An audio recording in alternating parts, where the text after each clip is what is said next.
to the Blitz podcast. Got a little late night version going on here right after our first fucking NFL football game of the year. And I mean, I don't want to speak for you guys, but personally, I'm pretty fucking juiced. But yeah, I mean, I'm happy to see the pigskin being thrown around. Can't lie. Tyler, what do you think, man? Yeah, man, absolutely. I mean, it was a really close game, throughout the first half. Pretty sloppy game, honestly, which, I mean, I guess you expected being the first game. Wasn't too many penalties, though, which I was very happy about. I don't think there was one pass interference penalty, which is always good to see. No discrepancy in that regard.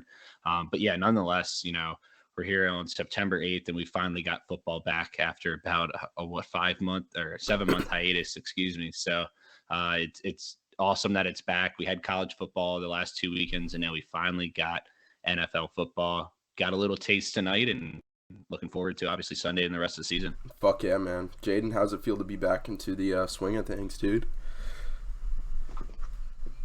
Yeah, it felt good. Hit a parlay, hit a little something. Start the season off. You gotta do that. I don't remember the last time I did that last season, but I also faced the Diggs Allen stack tonight. So you take the good with the bad. To see that. Some of us had the Diggs Allen stack, so I mean, there's definitely a lot of fantasy takeaways Yeah, I was from about this to say. game for sure.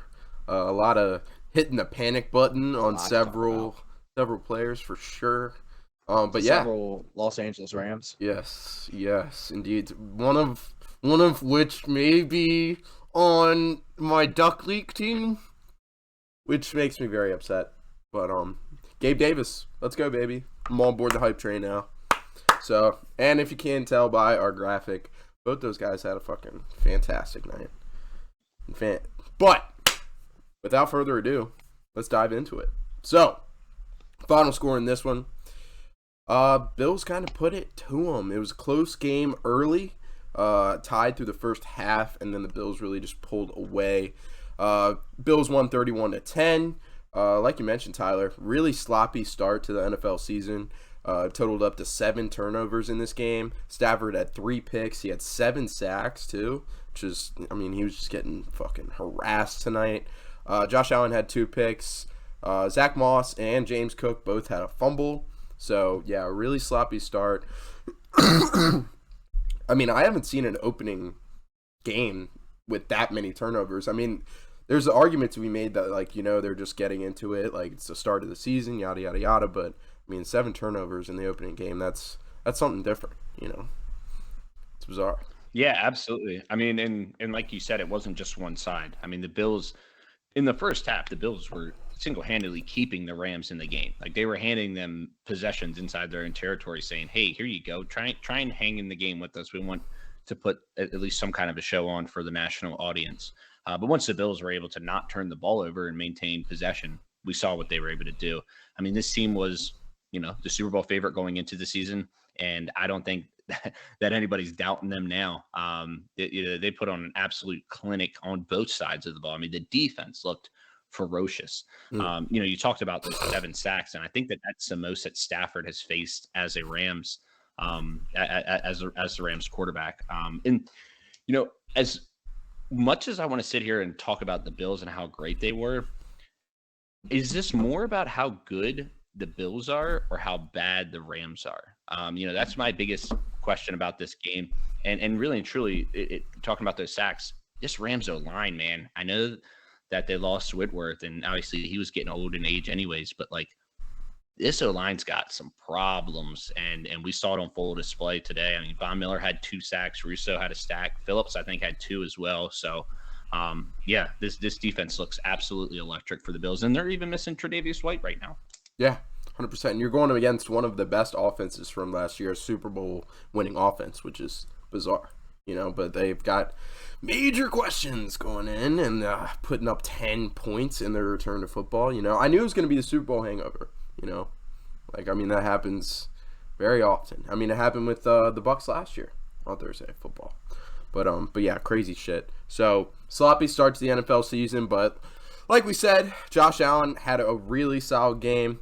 Throws for 297 and 3 tuds, giving Stephon Diggs 8 catches and 122 yards and a tud.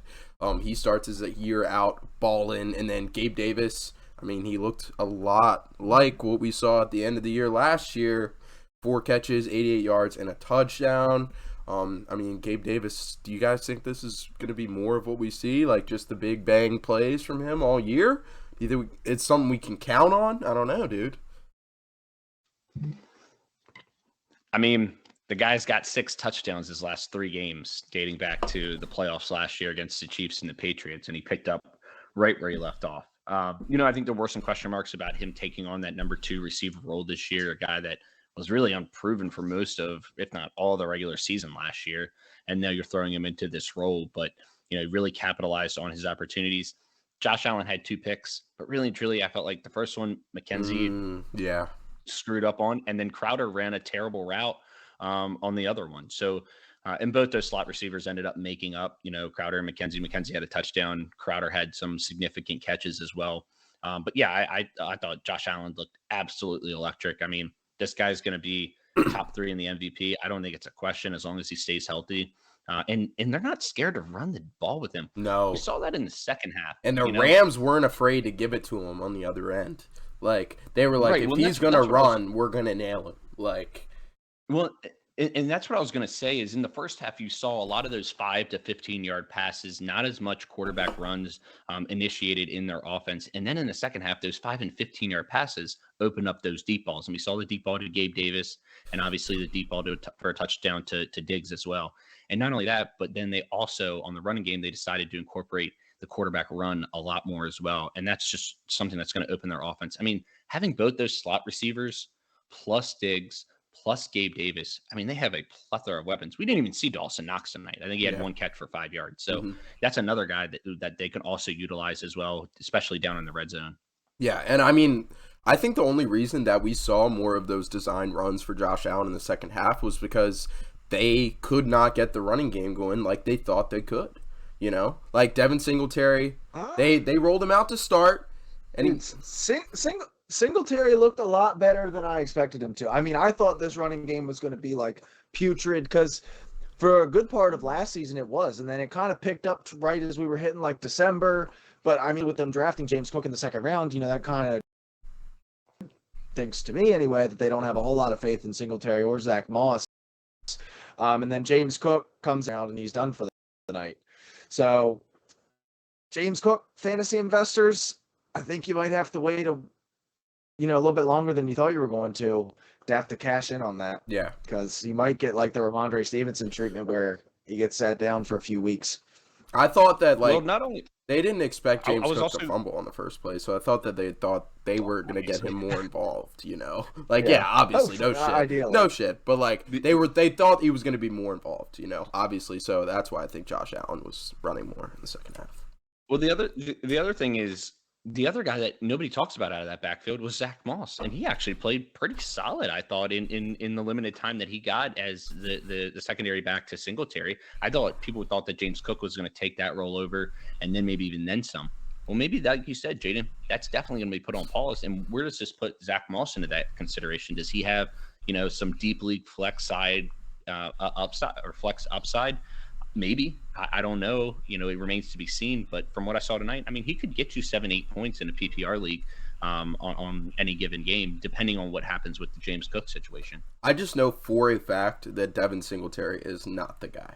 Like, it could be Zach Moss. I don't know. He looked solid.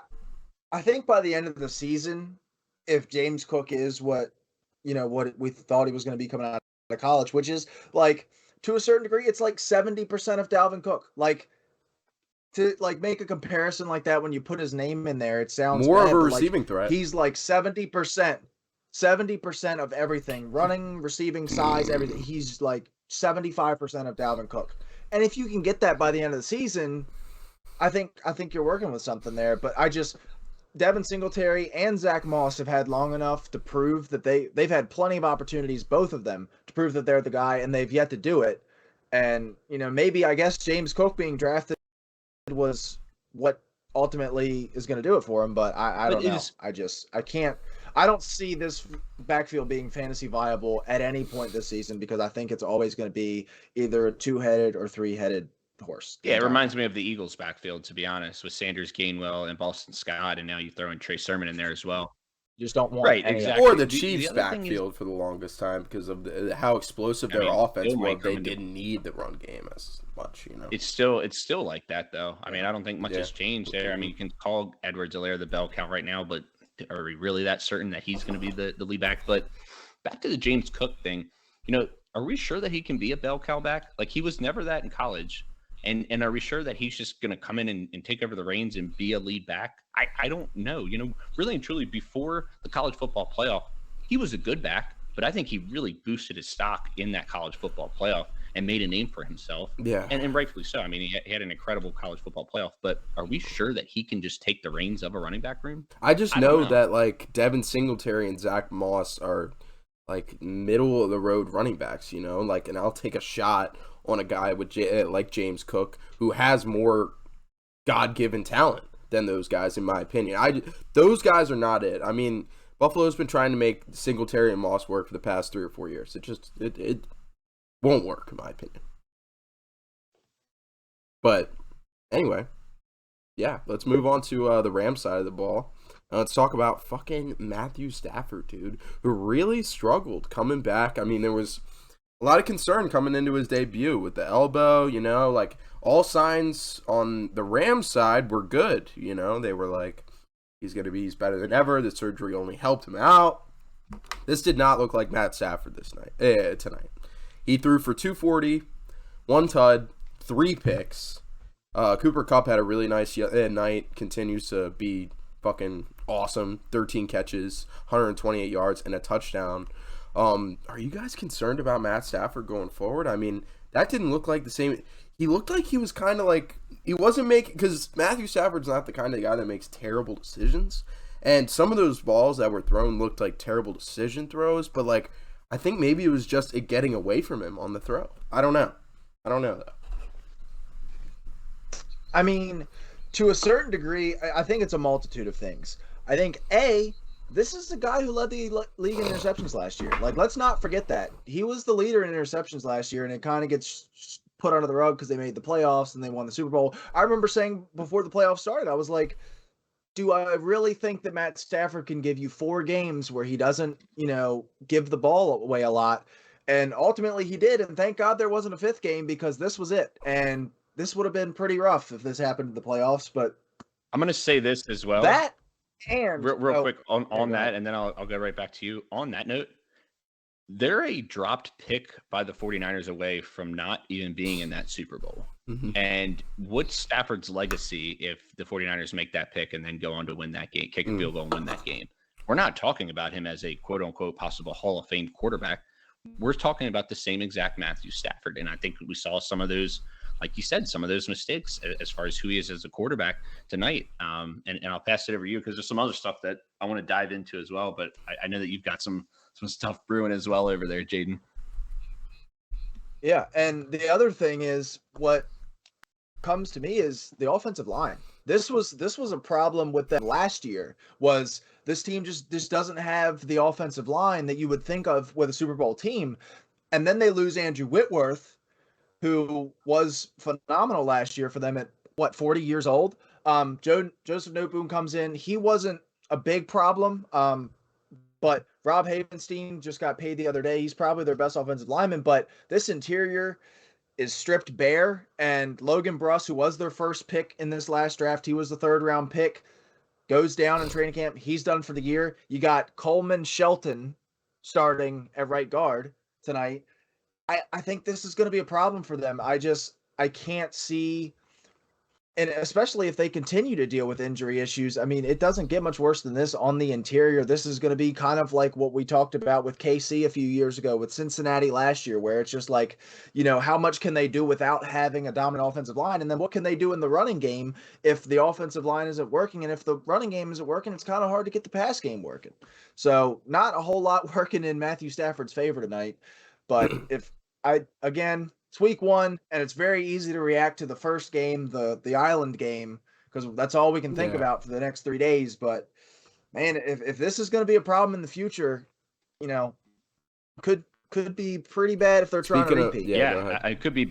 It could be bad for the Blitz Pod division winner parlay as Ooh. well, because we have the Rams winning the NFC Oh, West. yeah. Which after one game, it doesn't look. But we did have the Bills winning the AFC. I was about to say we could have waited a day and probably got some really improved odds on the Rams. Yeah, if we really wanted to stick with that route. Absolutely, but no, you're totally right about the offensive line. And at the same time, as much as we want to talk negatively on the offensive line, I got to give some credit to the Bills and their pass rush. I mean, Von Miller looked awesome tonight too.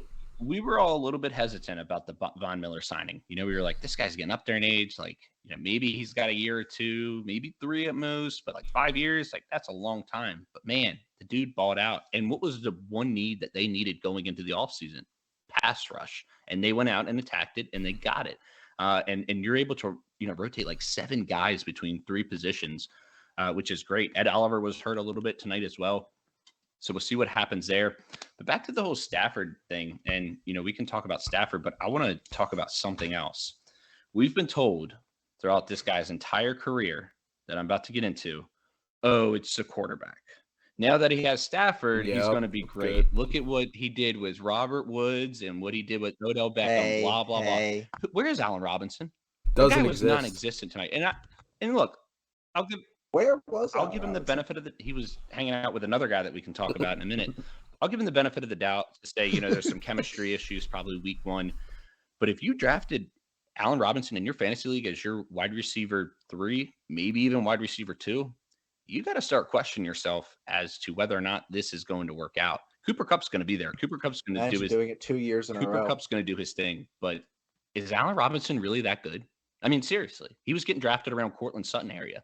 And we'll see what Cortland Sutton does. But as of right now, I'd much rather have Cortland Sutton for sure. I mean, I always thought it was a problem of game plan or making plays for Allen Robinson. It didn't seem like Matt Nagy had the intelligence level to get Allen Robinson to the level that we've seen Allen Robinson play at before. But, I mean, now he's playing with Sean McVay. There's no excuse, dude. Like, he should be getting open and getting the ball, and he's not. Like, I'm slamming the panic button. Yeah, dude. I cannot figure it out. Like, I was all in on Allen Robinson last year, which obviously I didn't realize how bad he was. Like, because I had him for a little bit. He didn't score 11 points or more at any point last year, and he played in like 13 games. Like, not once did he score over 11 points. But like, I don't know. I think we need to maybe not slam the panic button, but especially if you drafted him last year and then you signed yourself up for more torture this year, you're probably having a small heart attack right now because it's not good. I mean, he got targeted twice, and one of them was an end zone at the end. Throw it up with 40 seconds left, down 21. Like, and it's not like he just didn't see him. And this contributes to my narrative that Matt Stafford is a bona fide racist. I had Robert Woods last year. That's all there is to it. But Robert Woods and Odell Beckham still produced. I know. That's the crazy thing. Robert Woods got injured. That's what I'm getting at is like you've seen what the number 2 wide receiver does in a Sean McVay offense. Where's the number 2 wide receiver? Or even the number 3 fucking Tutu Atwell? Even number like, is it Skoranek? Yeah. Like, I mean, Skoranek looked like 10 times better than Allen Robinson tonight, you know? The other thing is, you know, Kyer Elam, Dane Jackson, and Christian Benford are not top tier cornerbacks. Like, what happens if Allen Robinson goes against a really good number 2 cornerback? Like, I would be a little bit, or like a Tre'Davious White. I mean, Trey White was out of the game. Now he would have. Let's say that would have happened. He would have probably. Yeah, I know, he would have probably been on Cooper Kupp, but like maybe not. Kupp. You know, you never know. They could just have him shadow Allen Robinson. But the other part that we can get into is the running game. Yes. For the Los Angeles Rams. Where was Cam Akers? And this we need Mitchell. We need Mitchell here for this. Like, I know it's an Achilles injury, and it did happen. It's not like it happened the season before last, so then he came back. It happened in July of last year. So the timeline is kind of, but we're up to 14 months now. Like, I know Achilles are not like torn ACLs, and, you know, torn ACLs are becoming a little bit easier to come back from, but it's been 14 months, dude. And the fact that he was as ready as quick as he was means that he showed enough signs to be ready, whatever ready means, by the playoffs last And he year. even said, So people are going to see how healthy I am in game 1. Like, he came out and said that. Yeah. Even if he wasn't like 80, 90% in the playoffs, you've had enough time to get to 100%. And maybe this is a coaching thing. Maybe Sean McVay's trying to ease him in a little bit more, but for Christ's sake, he carried the ball 4 times. And if I'm a Cam Akers owner, I would have been nervous after the first series and been like, what's going on? Why isn't he even in the game? I would have been nervous when they did the introductions and Darrell Henderson's the guy. That's when I would have gotten nervous. I mean, we went through the entire first quarter, and then their possession carried over from the first quarter into the second quarter, and Henderson was still there. Then he finally got in, and I think he rushed 2 times for 0 yards, 3 times maybe for 0 yards. I mean, it was even the carries that he got, he didn't produce in the limited time that he had. So he did just get blown up at the line, though. Like, I mean, for like 2 of those, yeah.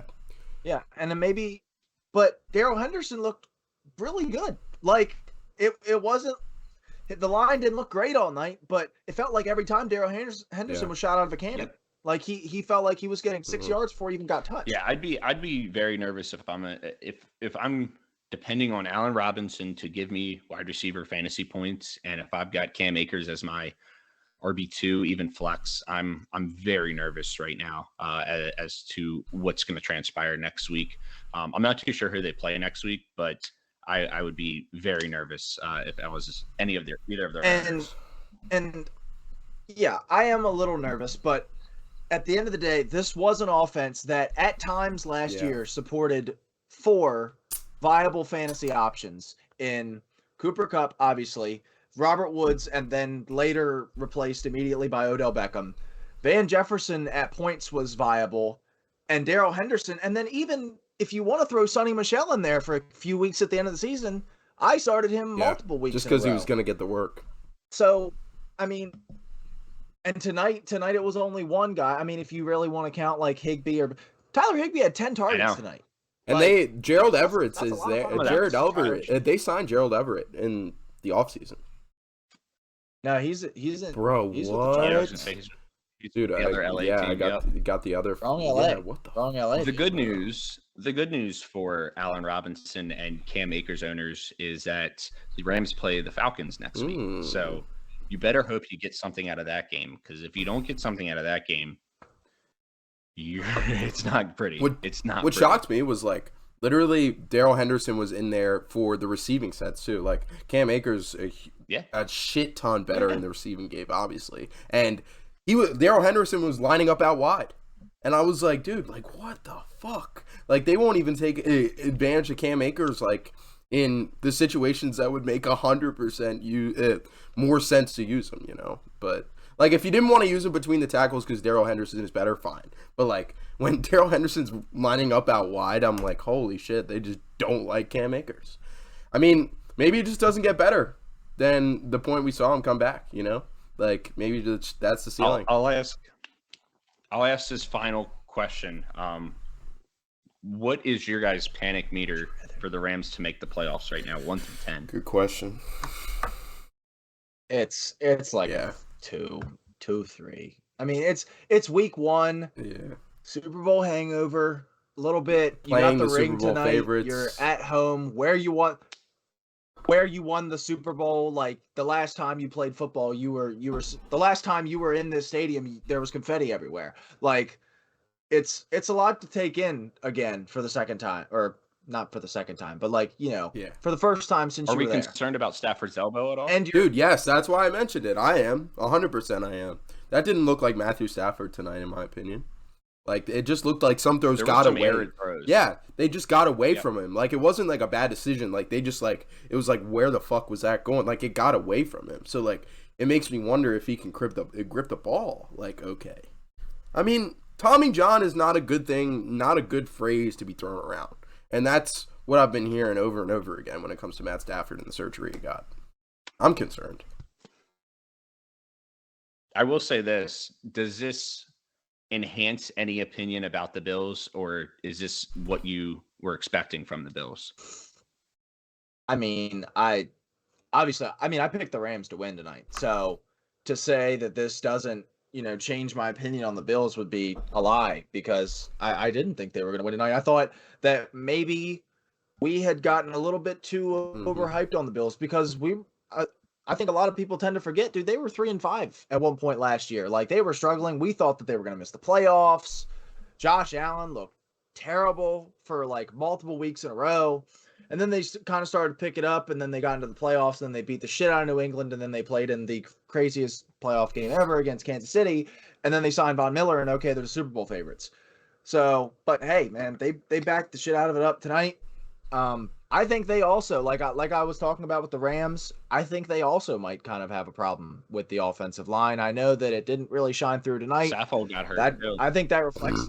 And I mean he was 35-36 anyway. Like you're relying on a lot of you're relying on a lot of upside with a lot of these guys. Like you're really hoping a lot of things go right to have them give you consistent pass protection for Josh Allen. It's not like I mean, just as any team with a superstar back, if he and goes obviously down, they have Aaron Donald, but it's not like they went up against a super fierce like defensive line, It's not Aaron Donald and Von Miller like it was for the second half of last year. Bobby Wagner is that not reflects a lot on the Wagner. Rams. Absolutely not.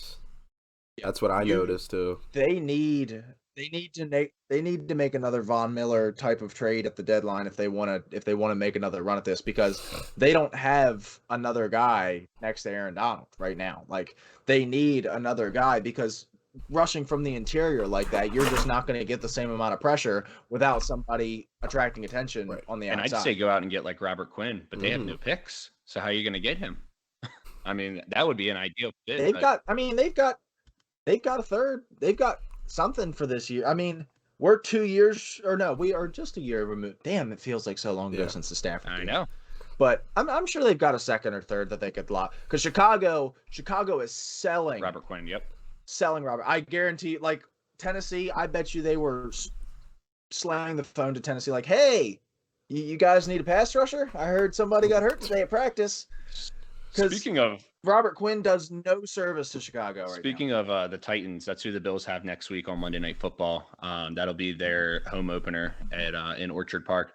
The one thing I will say about the Bills we saw last year is this team always tended to play to their competition. It's going to be interesting this year when they go up against some of those inferior opponents, if they're going to be able to beat up on them, or are they going to once again play down to their competition. We've seen them play with the best of the best, but we've also seen them, like last year in the regular season, go to Jacksonville and lose against the Jags. Any given Sunday, I understand that. This is a team that is a favorite to win the Super Bowl, and they need to show that in every single game this season and not have those lapses that they've had in previous years. I feel like if they, and this is the last thing I'll say about it, I was more confident in the performance that I saw with Gabe Davis tonight in the Bills' offense going forward. Because of how well Gabe Davis did tonight. Because I didn't know whether or not he was going to be the legit, number 2 option. I thought, it was going to be a lot more of Jamison Crowder and Isaiah McKenzie than we thought. I didn't think it was a doubt that he would be the number 2 option. I just was worried a bona fide, that's what I'm saying. That's what I'm saying. Real legit value. Because the last time we saw him, he had a Hall of Fame performance. Never had legit value. Yeah, no, 100%. That's exactly what I'm saying. If they can make if Gabriel Davis is a legit weapon, I know he had that game against the Chiefs that we all remember that was fucking fantastic. But it's I wanted to see it. 8 catches, 200 yards, 4 touchdowns. Yeah, I wanted to see that. I wasn't fully bought in, but after tonight, I guess I'm all aboard the Gabe Davis hype train and the Buffalo Bills offense. We touched on it a little bit, but and underrated might be the wrong word. Underappreciated might be better. Is this guy, Mr. Stephon Diggs, underappreciated? Do we not give him the credit? Because why is he not in the same category as Jefferson or Jamar Chase? I was actually talking with my dad tonight. He didn't move teams this offseason like Devontae and Tyreek, and he's not 21 or 22 like Jamar Chase and Justin Jefferson, and he also didn't get a new head coach that replaced the Stone Age head coach like Justin Jefferson did. And he's the other guy in that nothing changed for the Bills. I mean, they lost Dable, but I mean, how much does that affect him as a wide receiver. He didn't have any of the splashy cool stuff happen this offseason, and Also, he wasn't a first he's round just pick. consistent. He's Practice squad guy. Yeah, wasn't a first round pick. 5th rounder. Yeah, and he got moved from Minnesota, was a secondary receiver there for a little bit, and then comes to Buffalo, blows up, and he had all the hype behind him this time last year, but I don't know, it just felt like last year, despite him being very good, Could have been better. It felt like could have been better. Last year, like it felt like you expected more. Like I had Diggs for a little bit, and I just always was left wanting more from him, and I never got it. And maybe that's what it is. And maybe, but and like I said, maybe underrated isn't the right word, but I think underappreciated is probably the better word, because like you said, I mean, this is a guy that still had like 12 or 1,300 yards last year, and maybe he didn't have any. I think he still had close to 10 touchdowns as well. So he still had a wide receiver one season, and I know he's getting drafted in the top 5 as a wide receiver, but I don't think he gets that love that the other receivers in the top 5 get. And like you said, maybe it's because he didn't have any big offseason changes that were looming around him, or he's not going into his second year expecting to burst onto the scene and make a name for himself, or maybe not make a name for himself like Chase, but like, you know what I mean? Like he doesn't have all of that flair, that sexiness that some of these other guys have. Yeah, I was about to say, and plus he doesn't have one outstanding skill like Tyreek Hill has speed or Devontae Adams has route running. Like he doesn't have that one thing that makes him like stick out to every. He's just really good. I agree with that, but I think that in obviously one game, sample size here, but like if this is anything what you can expect, even before the long touchdown, I mean, he still had like I think 70 some yards, 8 or 9 catches already at that point. So I think the guy's going to produce, and if you've got him as your wide receiver one, you got to be happy with this performance, and I don't think that it's going to slow up. I mean, this is one of the best offenses, if not the best offense in football, and he's leading the receiving charge. And despite Josh Allen throwing 2 picks, he looked like an MVP quarterback tonight. And I can't wait to talk about superlatives. He's a dog. He's got that dog in him, dude. Straight up. So, boys, we want to hop in for the picks this week. Let's do it. All right, let's do it. Let's hop in. So, might as well share the results for we already posted it on the Instagram anyway. But Jaden, you went Rams, as well as Mitchell, me, and Tyler both went. Wait, yeah, you went the Bills, you went the Rams, and then me and Tyler went the Bills. So good shit there. I believe the spread was -3.5, right? 2.5, and it got down to 1.5 right at kickoff. Gotcha. But yeah, solid. I'll take that. I'll take a winner to start the year on the pick'em. Fuck yeah. But let's dive into our next game, and that is first game on slate. Nothing crazy. It is the Saints at the Falcons. Let me check the spread real quick. I think it's 5.5. Saints and Falcons is with a Yep, 5.5. Saints are favored by 5.5. So, I mean, I guess I'll go ahead with my pick first. I mean, shit, I'm going the Saints, and I'll take them. Yeah, I mean, we're not gonna do spreads and money lines this year just because it takes way too much time. But if we have a spread that we really like, we'll let you know by saying a little phrase that we'll test out a little later. You'll know when it comes around. But yeah, I got the Saints in this one. What are you guys thinking?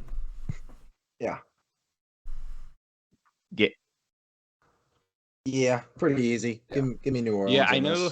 I'm going to go with the Saints as well. This was close to being my my pick of the week for spread purposes. I think that this team is very good top to bottom. I know people are going to talk their shit about Jameis, which is fine, but with the weapons that they've got, as long as Michael Thomas is healthy and Alvin Kamara doesn't get suspended, this team is electric. You throw in Chris Olave to that team, the defense is going to be stout. I know that they lost the offensive lineman. Penning. I know that they lost Penning, but I still think that this team is very good top to bottom, and I think they're going to surprise some people in the NFC South this year. I think that, and once again, back to our division winner parlay that we have for the pod, we have the Saints win in the South as one of our big upsets on the year. So I'm really high on the Saints, and this Falcons team is just in total rebuild mode right now. Nothing nothing flares out to me. Nothing really stands out. Kyle Pitts and Drake London are there, but outside of that, I mean, there's nothing that you really like to see on the Falcons side. For sure.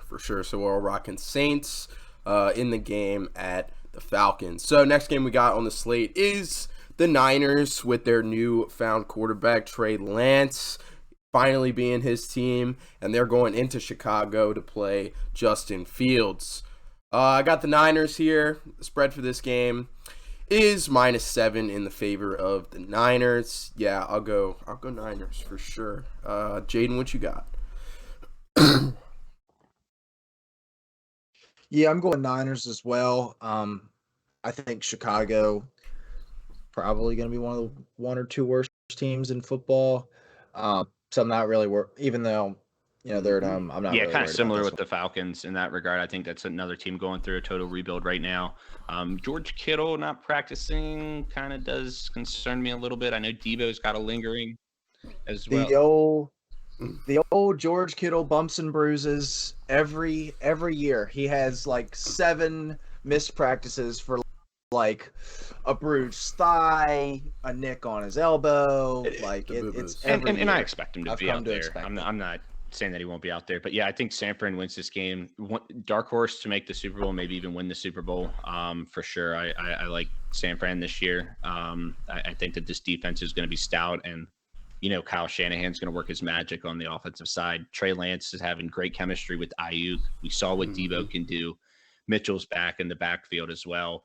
And then they've got one of the best tight ends as long as he's going to play on Sundays as well. So I really like the 49ers. How many games until we start to see the real Trey Lance, what we're actually going to get out of him? Or do we never see it? Yeah. Definitely not this week. I'll say that much. You'll see a flash. You'll see like a touchdown or something.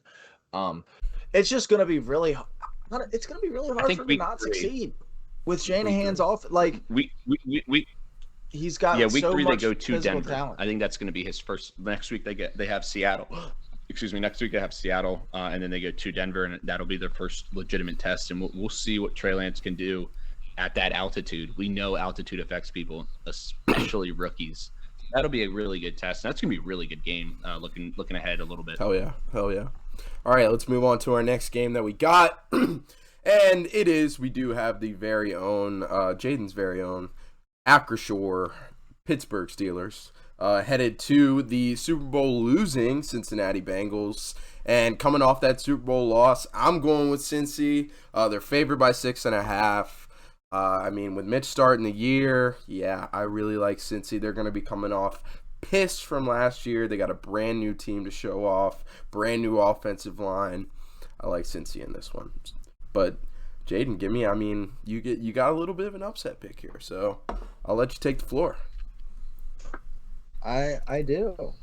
I'll take the black and yellow on this one. We don't lose Super Bowls. We win Super Bowls. So I don't really understand this whole like Super Bowl loser. Like that's not really a term that I fully understand, despite the fact that the only Super Bowl that I've experienced was a Super Bowl loss. Didn't really need to bring that something up. that I want to dwell on though. You were alive alive when the Bucs won. I was alive in 08. Yeah. I just wasn't. I was conscious, but I wasn't Sports football conscious. I probably sports were a new watching, concept, but I had no idea what I was watching. It was like 5. Yeah. Yeah, it was something. But yeah, so we beat Buffalo in Week 1 last year.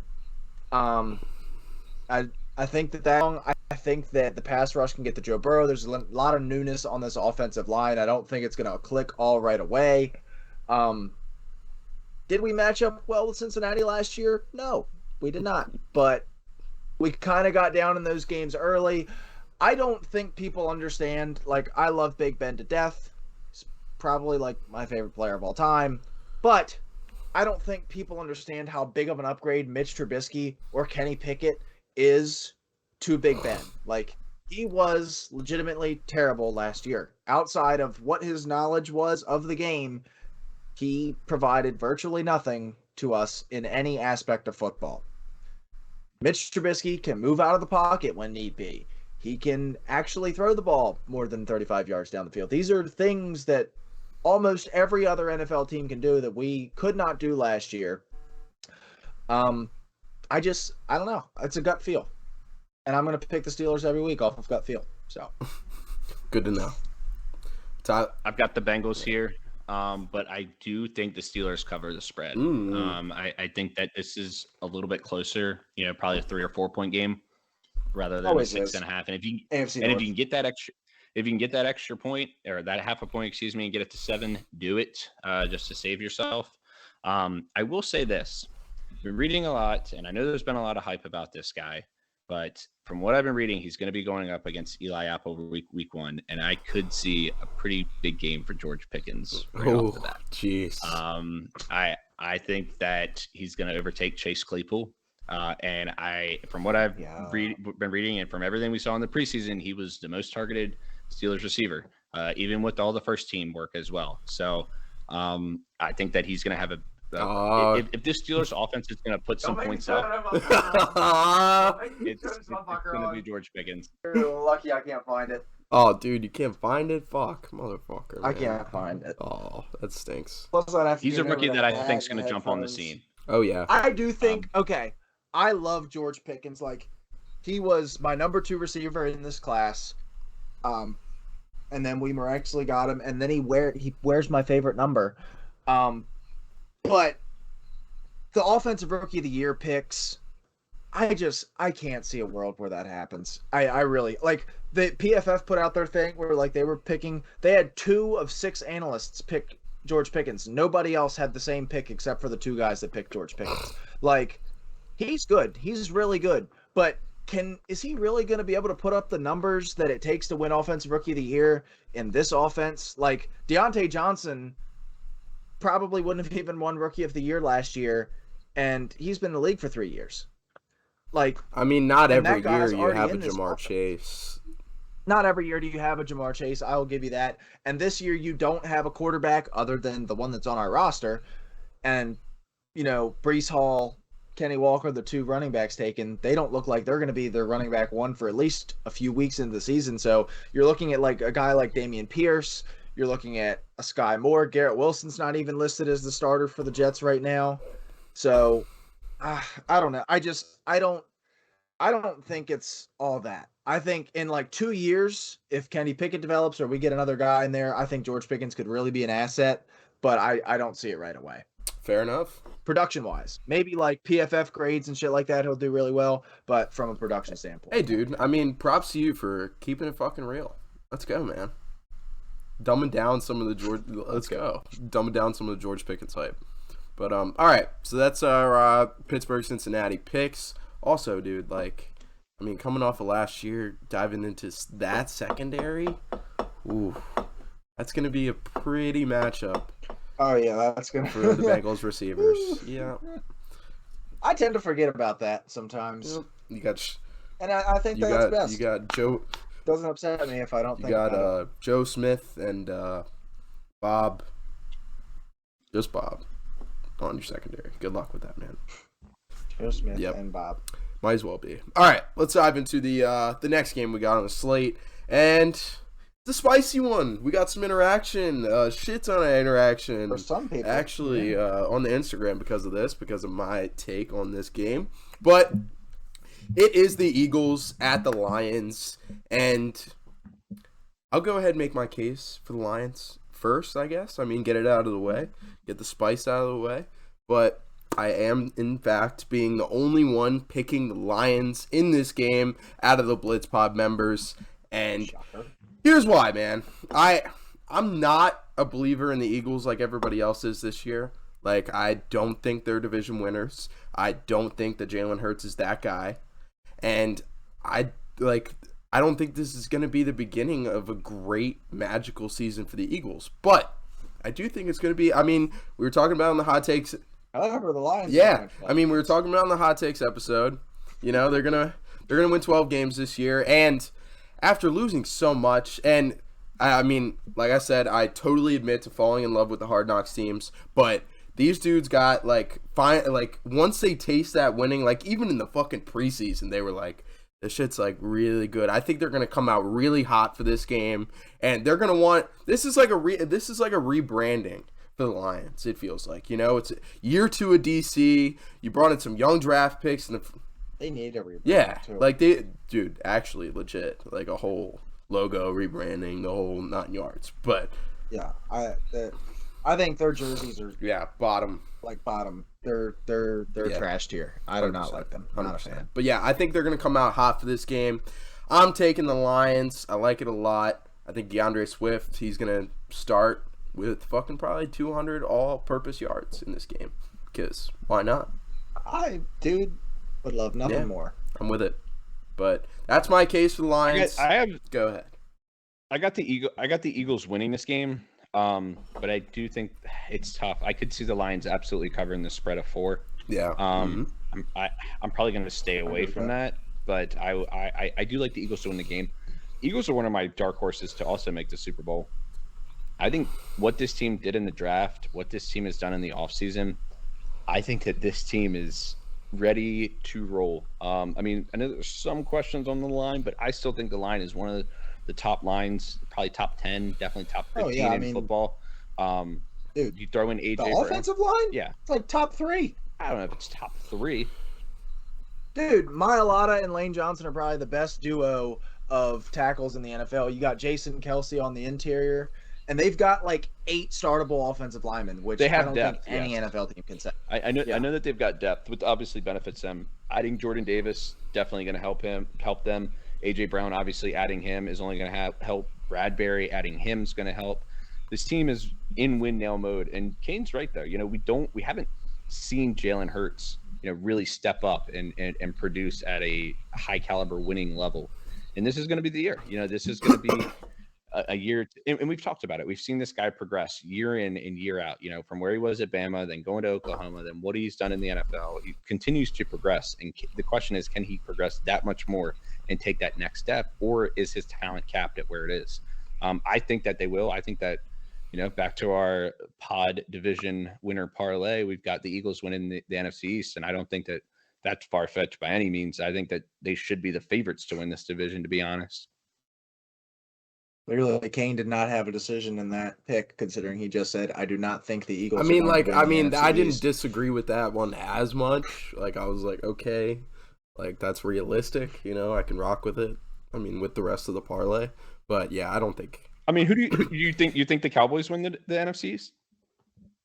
It's either the boys or us, dude. I think. I mean, I know that sounds. Here we go. I know that sounds insane.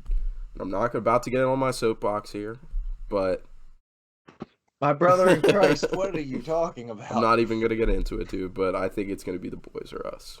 I don't think it's going to be the Eagles. I don't know. Also, like, independent of quarterback, the Eagles probably have a top 5 roster in the NFL. Just taking the quarterback. I agree with that. And I hate the Eagles. Like all my friends know it. Anybody that knows me knows I do not like the Eagles. I've never liked the Eagles. 2017 NFC Championship game still has a bad taste in my mouth. But even before that, I was never a fan of Donovan McNabb, Westbrook, T.O., all that crap. I hated Shady, all of that. I hated the Eagles, and I still hate the Eagles. Maybe it's just the city. I just don't like Philly in general, and their fans are some of the worst in football. Hey, man. But yeah, they're passionate, man. I like them this year. I do, and maybe maybe I'll have an emotional hedge here, and they'll do shitty because I think they're going to do well this year. But everything that I see on paper, this team is going to be up there with the best in the NFC. Yeah. Last thing I'll say about Philly at Detroit specifically, I think this defense is heavy underestimated for sure, and I think they're going to come out to play against a severely overestimated Eagles offense. So, all right, let's dive into our next game that we got, and I am also alone on a fucking island for this one. It is the Pats at the Dolphins. You guys are all rocking with the Dolphins. I've got the Pats. The spread for this one is 2.5. Yeah, I'm looking at Miami 3.5, but I mean 2.5, 3.5. Okay. Yeah, but same shit. It jumped up a little bit. Okay. Yeah, but yeah, I'm going to ask you this question real quick, Kane. If you're picking the Patriots, who's going to score? How are they scoring points? Who's calling plays? Yeah, I mean, Turn my head up for this one. I'm sure I can hear him. yeah, no. Yeah. More importantly, though, who's calling the plays? Is it the defensive coordinator or the And let it be on defensive-minded record head that coach? this question is The this question. 70-something-year-old defensive head coach. I mean, okay. So, like, Jonnu Smith, I mean, he's definitely a viable option. I know that's a weird one to say first. I know. I mean, okay, obviously you start from the inside out. You got Mac Jones coming off a great year from last year. Kind of introduced to a new offense this past offseason with not really a true play caller, obviously. But you've got some play. I mean, they went out 2 years ago and had one of the biggest free agencies we've ever seen. I mean, those guys are still on the team, you know. Kendrick Bourne, I mean, Aguilar isn't. It's kind of the problem, though. Yeah, that's true. But Jonnu Smith apparently in camp was looking great. That's But true. okay, my reason for picking, I'm not going to argue that not having a offensive mind calling offensive plays is a good thing. But I can't see Bill Belichick coming out in week 1 and losing to the Dolphins, dude. I just can't. I can't see it. Like, That's how they end yeah, their season. no, 100%. But, like, I mean, that's been sitting in his mouth and he never used to lose to Miami, dude. So, and also, I think it's going to take a little bit of time for Mike McDaniel to get his feet under him. I mean, that's fair. There's a lot of newness in my maybe more than any other team in the NFL, other than like. So you Denver, think about the it, new quarterback. Like there is a lot. You got to of think newness about in it Miami. like it's Bill Belichick versus. If you think about it, Bill Belichick versus Mike McDaniel. I mean, come on now. That's kind of my case for the pass this week is Bill Belichick is gonna outsmart Mike McDaniel. You know, in his first fucking NFL game as a head coach. God forbid. Yeah, I can't hear you, Tyler. Sorry, bro. I'm sure you got some spicy shit. I'll say this. If they're gonna score, it's gonna have to be a revenge game for Devontae Parker. Oh, Devontae Parker, I forgot about. He's like one of the only weapons. Him and Jacoby Myers are their two wideouts. I know Kendrick Bourne and I think Aguilar are still there. Hunter Henry's there as well. You've got a situation in the backfield that Tyquan Thornton, he's out. You got a situation in the backfield that I don't know what's going to happen there. I mean, everybody's hyping up Andre Stevenson this year and saying that they're going to ship off Damian Harris. Who knows what's going to happen there? It's not a good situation right now. And I think this team could average like 15, 14 points a game. Like, it's not going to be a pretty season for this offense. Fair enough. Jaden, you want to try to shit on my take for taking the Pats? Yeah, let me hear. Okay. And in addition to the 14, 15 points a game, the secondary that a year's time ago was Jonathan Jones, J.C. Jackson, and Stephon Gilmore, easily the best cornerback trio in the NFL, has now been completely disbanded and is Jonathan Jones. Matt Judon is a fine pass rusher. I don't know. I mean, the other side is I don't even know. I mean, I like Christian Barmore as much as the next guy, but he's an interior guy. That's why in the hot take show, I was like, dude, I don't see it from New England this year. I think this could be like a 5-ish win team. While we're on the topic of Miami, one of my favorite fantasy players, and I'm really pissed that I have not got to leave any of my drafts with him, dude, Chase Edmonds. If Chase Edmonds can take over this role and Mostert has a little problem staying in. I know that there's a little favor from him coming from San Francisco. Dude, Chase Edmonds could be a full 3-down back in a offense that might run the ball a lot and might check down to a running back a lot. And where he was, I mean, earlier his ADP when we drafted a couple weeks ago, it ended up being in the 70s or 80s. And if you're a Cam Akers owner, that's a guy that I would probably be targeting. Dude, I literally did that right after the game. Sam has Chase Edmonds in Duck League. I'm trying to snipe you on that too. I've been working on Chase Edmonds. I mean, you just follow the money, dude. Like, I mean, they paid him to be the number one back. Yeah. Yeah, and so follow the why money. wouldn't he be the number one back in an offense they're trying to build like a Ferrari? I mean, if you're gonna build it like that, Chase Edmonds is the guy. You know, not the war torn vet Raheem Mostert, who is also very fast, but you know, he's not consistency is not a word I'd use to describe Raheem Mostert. So I'm really interested to see what your guys' spread alert picks are, because we're almost halfway done these games and we haven't had one. So I'm really interested. Well, how about you guys? Can you guys run some analysis for our next game on the slate while I take a restroom break? Yeah. Thanks, man. Ravens at the excellent. So we got the podcast. Jaden. We got the Ravens at the Jets. A lot of question marks right now going on in Baltimore with the Lamar Jackson contract situation. A lot of question marks going on in New York with the quarterback situation as well. Zach Wilson, I think they ruled him out the first 4 weeks of the season. So the reins have been given to Mr. Joe Flacco. Little Flacco revenge game maybe for the Jets. I think the spread's about 7, maybe 7.5. I've got the Ravens in this one. I have the Ravens as my Super Bowl pick. I think that they're one of the best teams top to bottom. They're not going to have, I mean, knock on wood for the Ravens fans, but they're not going to have the injury bug like they had last year. They're getting their offensive line back, throwing Morgan Moses to that offensive line as well. The defense is going to be back. You throw in Marcus Williams into that defense. I really like this Ravens team. What do you got in this game? Yeah, I mean, this feels obvious. I'm taking Baltimore. As much as I'd love to see a 400-yard Joe Flacco fuck you game, I don't see it happening. This Baltimore team is very good. A lot of good signs. Ronnie Stanley's back at practicing again, because it felt like every week was going to be, Ronnie Stanley's coming back this week for like the last 2 years. And maybe, just maybe, he plays on Sunday. But Lamar's back. We're about 24 hours away because he moved his deadline up from Sunday to this Friday. So no contract negotiations will happen. I don't know if there's a certain time. I don't know if you guys might be watching this on Saturday.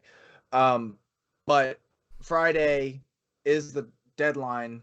Again, don't know what time. But if it doesn't get done by tomorrow, it's not going to get done until the end of the season. And by then, we're probably looking at tags. And once things go to tags, I don't see things going overly well for either side, because no one wants to go to tags. Well, and not only that, but it's like we've talked about. This is such a unique situation because he's his own agent. Mm-hmm. So there's nobody to talk to outside of Lamar while the season's going on. Yeah. Yeah. Everything that the team say to players, or that say to agents that are like, oh yeah, but this he's not a pocket. And Lamar has plenty of stuff to criticize about. Like if there's one guy that you don't want to have representing himself, it's Lamar, because the things that you traditionally define a quarterback as and you'd want to give that money to, he doesn't really do that well. And he's going to have to hear that from the people that have been time, or, so he thought. And I think that might drive a wedge between him and Baltimore. Did you all see Shannon Sharp say that he shouldn't play this year? I did not. Came out and said I wouldn't step foot on that field. Shannon Sharp's been saying some fucking stupid shit lately. Shannon Sharp has been known to say stupid shit or two. Remember the time he called Julio Jones to ask him what he was doing, and he told him like an honest answer because he didn't think he was on like live fucking TV. Like that was. Yep, I remember that. Crazy. I think he said, "Who you playing for?" Or something. What did he say? Like, "Who you playing for?" Or something. And I think he said like, "Get me out of here." He was like, when he was in Atlanta. I think he was like, "You going back?" And he's like, "Hell no!" Like some shit like that. And I don't know, something like that. But yeah, Shannon Sharp. I'm not actually like. Yeah. I'll take that with a grain of salt. I completely forgot about that, dude. But I'll take Baltimore as well in this game. You guys made the points very clear. I like Jaden said, I would love to see a Joe Flacco fuck you game, but it's not going to happen here. Interesting things to watch in this game. The Jets backfield, who takes over there. Does Breece Hall really solidify himself as the number one back? And then also, for real? Okay, all right. I'm a Breece Hall owner, and I'm a big Breece Hall believer, but I think I've had to temper my expectations with him. That's why I've made adjustments to be without Breece Hall as a starter for a few weeks. I don't think he's going to be ready yet. I think he's significantly more talented than significantly. I do think that he's going to win leagues later in the year. If you drafted him, you might not be winning leagues, but if you get to trade for him and you get the buy low in on him, he'll probably win you leagues because I think he is going to get that lead back roll. By Tyler, the you look like you're itching to say something, dude.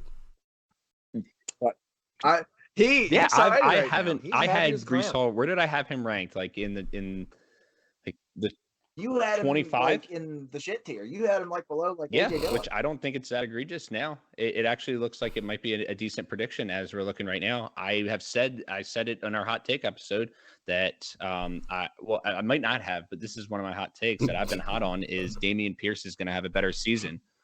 Dameon Pierce is going to have a better season than Brees Hall. That's not. Not anymore. When I typed that in, it was. Tell somebody say that 2 months Exactly. ago. Just claim you said it 2 months ago, and you'll be straight. It's like Kane said though. It's a muddled backfield right now, and I mean, shit. If I'm a Brees Hall owner, yeah, I'm not liking the news that I've been reading. But I will say this does feel very Jamar Chase can't see the football because there's no stripes on it esque, where he's like, I'm having a little trouble getting caught up to the NFL game, blah blah blah. It's training camp now. Do I think that he's going to go out and get an 80% snap share on Sunday? Absolutely not. But I do think that he is very talented, and I think that eventually that will prevail because the Jets, I mean, once Zach Wilson's back, they're ready to go. They want to win games now. They might not, but they want to. Like they made all these moves, they've drafted all these players. They want to try and win. So I think they're going to try and. Who says they can't win games with Joe Flacco, franchise quarterback? We just said that Franchise. Go ask. Particular go ask games, like I mean, the Ravens is a tough draw, you know. But all right, let's. Go ask Denver why they can't win games. All right, let's move on to the next game we got, and that is a fun one. It's the Jags at the Toilet Bowl, FedEx Field, where the Washington Commanders play. Dun, dun, dun, dun. But yeah, I got the commies, and Jaden, I don't know who you're rocking with because it says one thing on the graphic, one thing on the spreadsheet. Yeah. I switched up. Oh, I switched fuck. up on the graphic. So you just went it. Wow. Okay. I think it's ridiculous that you all three went to fucking Jags because they're not, you know, Washington's favored by 2.5, 3.5, and they're at home. 3.5. Yeah. I mean, that's fucking like egregious, bro. Like, not one of you picked the Skins. Like, literally, I feel like that's just blatant disrespect. You know, like they're gonna come out hot, dude.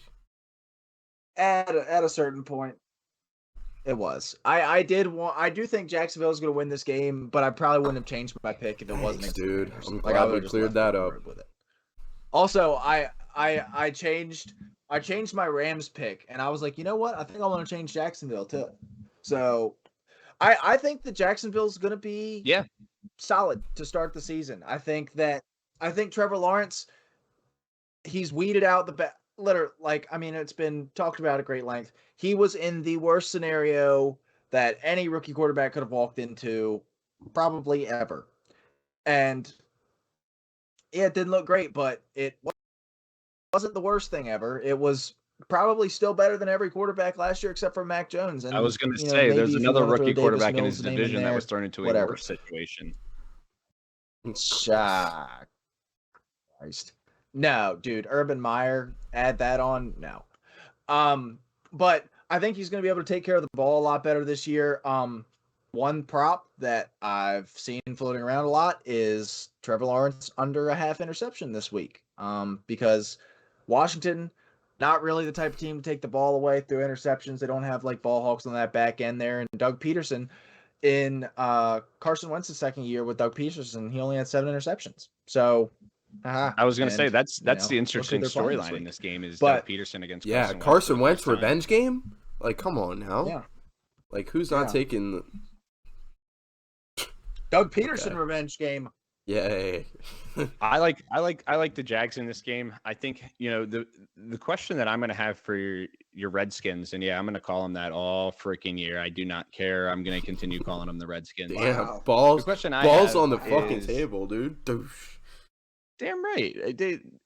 That's who they are, and I'm gonna stick with them. I'm so intimidated right now. The question I have is, what defense is going to show this year? Is it the one from last year? Or is it one from 2020 that was pretty stout defense in 2020? And that's my biggest question for you. And Chase Young's already hurt.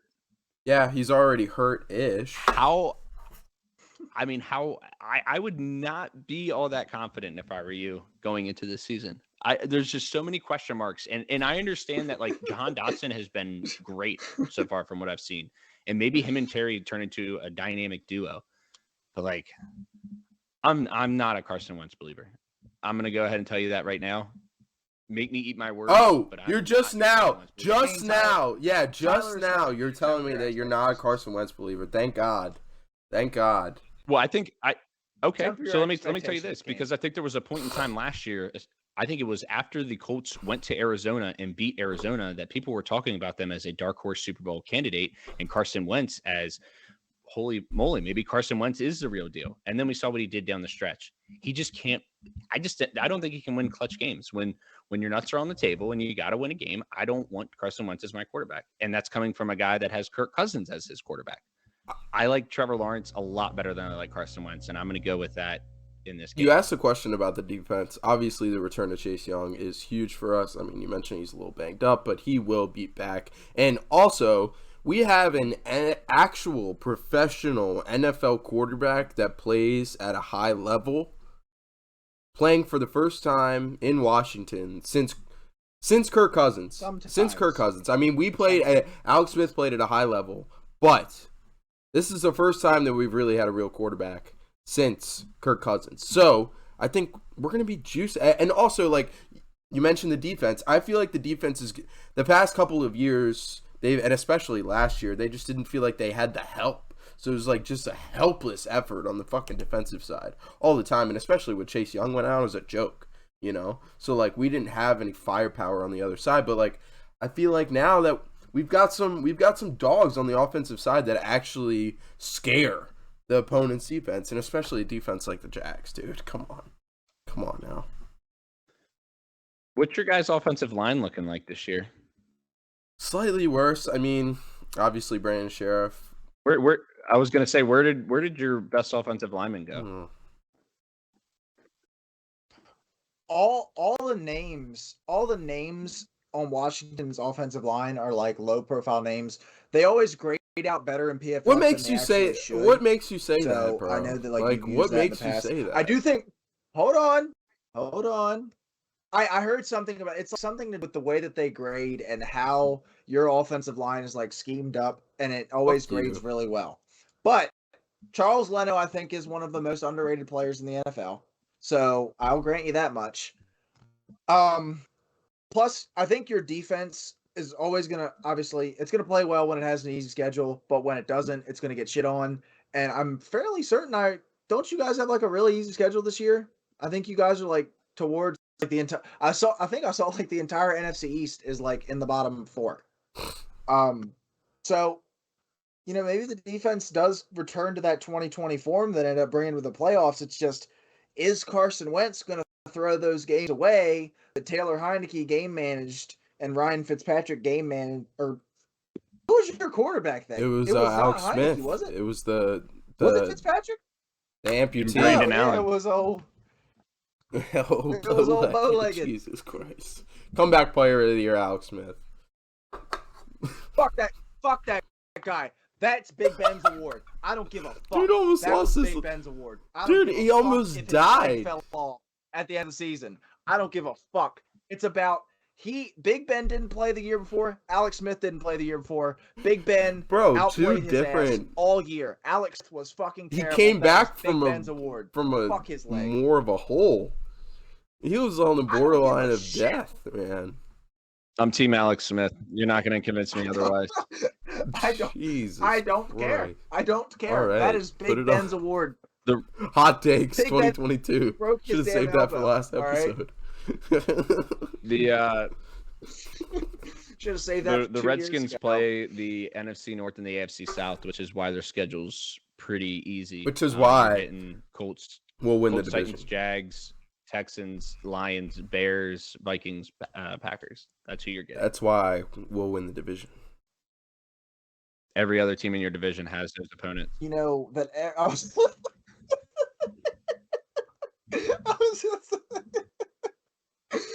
just about to say, Kane, you do realize Out of the NFL schedule. And you get the Browns with Deshaun back. Oh, Yeah. dearie. It is what it does, man. But all right, yeah, I'm rocking with the Skins in this one for sure, and I think it's Dearie me. like I personally feel attacked that each of you went the Jags, but fuck you. Take the bird right up the ass, and let's move on to the next game that we got on the plate, and that is the Real quick. Yeah, dude. Real quick. Hold on, real Take quick. the bird up the ass. I think we're at like an hour 10 right now, so we should try and rip through these because I know we're still gonna have to get to like superlatives and stuff. Yeah, for sure. All right, let's rock to the Baker Mayfield revenge game, which is the Browns rocking it with Jacoby Brissett without Deshaun Watson. Spread alert. Oh, here we Spread go. alert. Here we go. Coming across the wire. Dun, But yeah, so Baker revenge game at Carolina. The spread in this one is even. Dude, it's even. I got an even spread, but I got an even spread. Spread What you alert! got, Tyler? Last I Woo! saw was actually I think 1.5 for 2 for the Panthers, and yes, that is going to be my favorite bet on the card. I was flirting between that and another game that's later on, but this is and it's like I commented, I will take a Baker revenge game all day, every day, twice on Sunday. There is no reason that this team should not win this game. Baker's healthy now. And I think we're going to see a different Baker Mayfield this year than what we saw last year when he got all kinds of shit on. And I think he's got some decent weapons, with McCaffrey and DJ Moore there. I think he's going to be able to utilize those. Who knows what's going to happen with Robbie Anderson or LaVisca, or I think Terrace Marshall's there as well. But their defense is pretty freaking stout. It's one of the more underrated defenses, I think, in all of football. I know the Browns have a good defense. They've got some names. But I just think in a Baker revenge game, I got the Panthers. Yeah, no, 100%. I mean, Carolina is one of those teams that we talk about that is like the Eagles. Like, their roster is really well put together outside of the quarterback position. But now they have a quarterback who's better than Sam Darnold and better than Teddy Bridgewater. So, yeah. This is also a team that started 3-0 last year. I know it was a pretty cake schedule that they had in their first 3 games, but they did nonetheless start 3-0 in the NFL. Like, I know the wheels kind of fell off, but J.C. Horn got hurt, and obviously McCaffrey got hurt, which kind of derailed their season. And the quarterback play was not great from Darnold, but they've won games in the past. Also, that's a question. That's a question I want to ask. So, when do we think that the last undefeated team goes down? Do you think we see 4-0, 5-0, 6-0, just like purely off of gut feel? Because, I think what was last year, the last team was Against the the Cardinals Packers. at 7-0, right? Yeah. They were the last one. I can't remember who it Steelers. was. Oh, the year before it was Yeah, until you These lost guys. it. Who'd you guys lose I- to end that streak? Smile.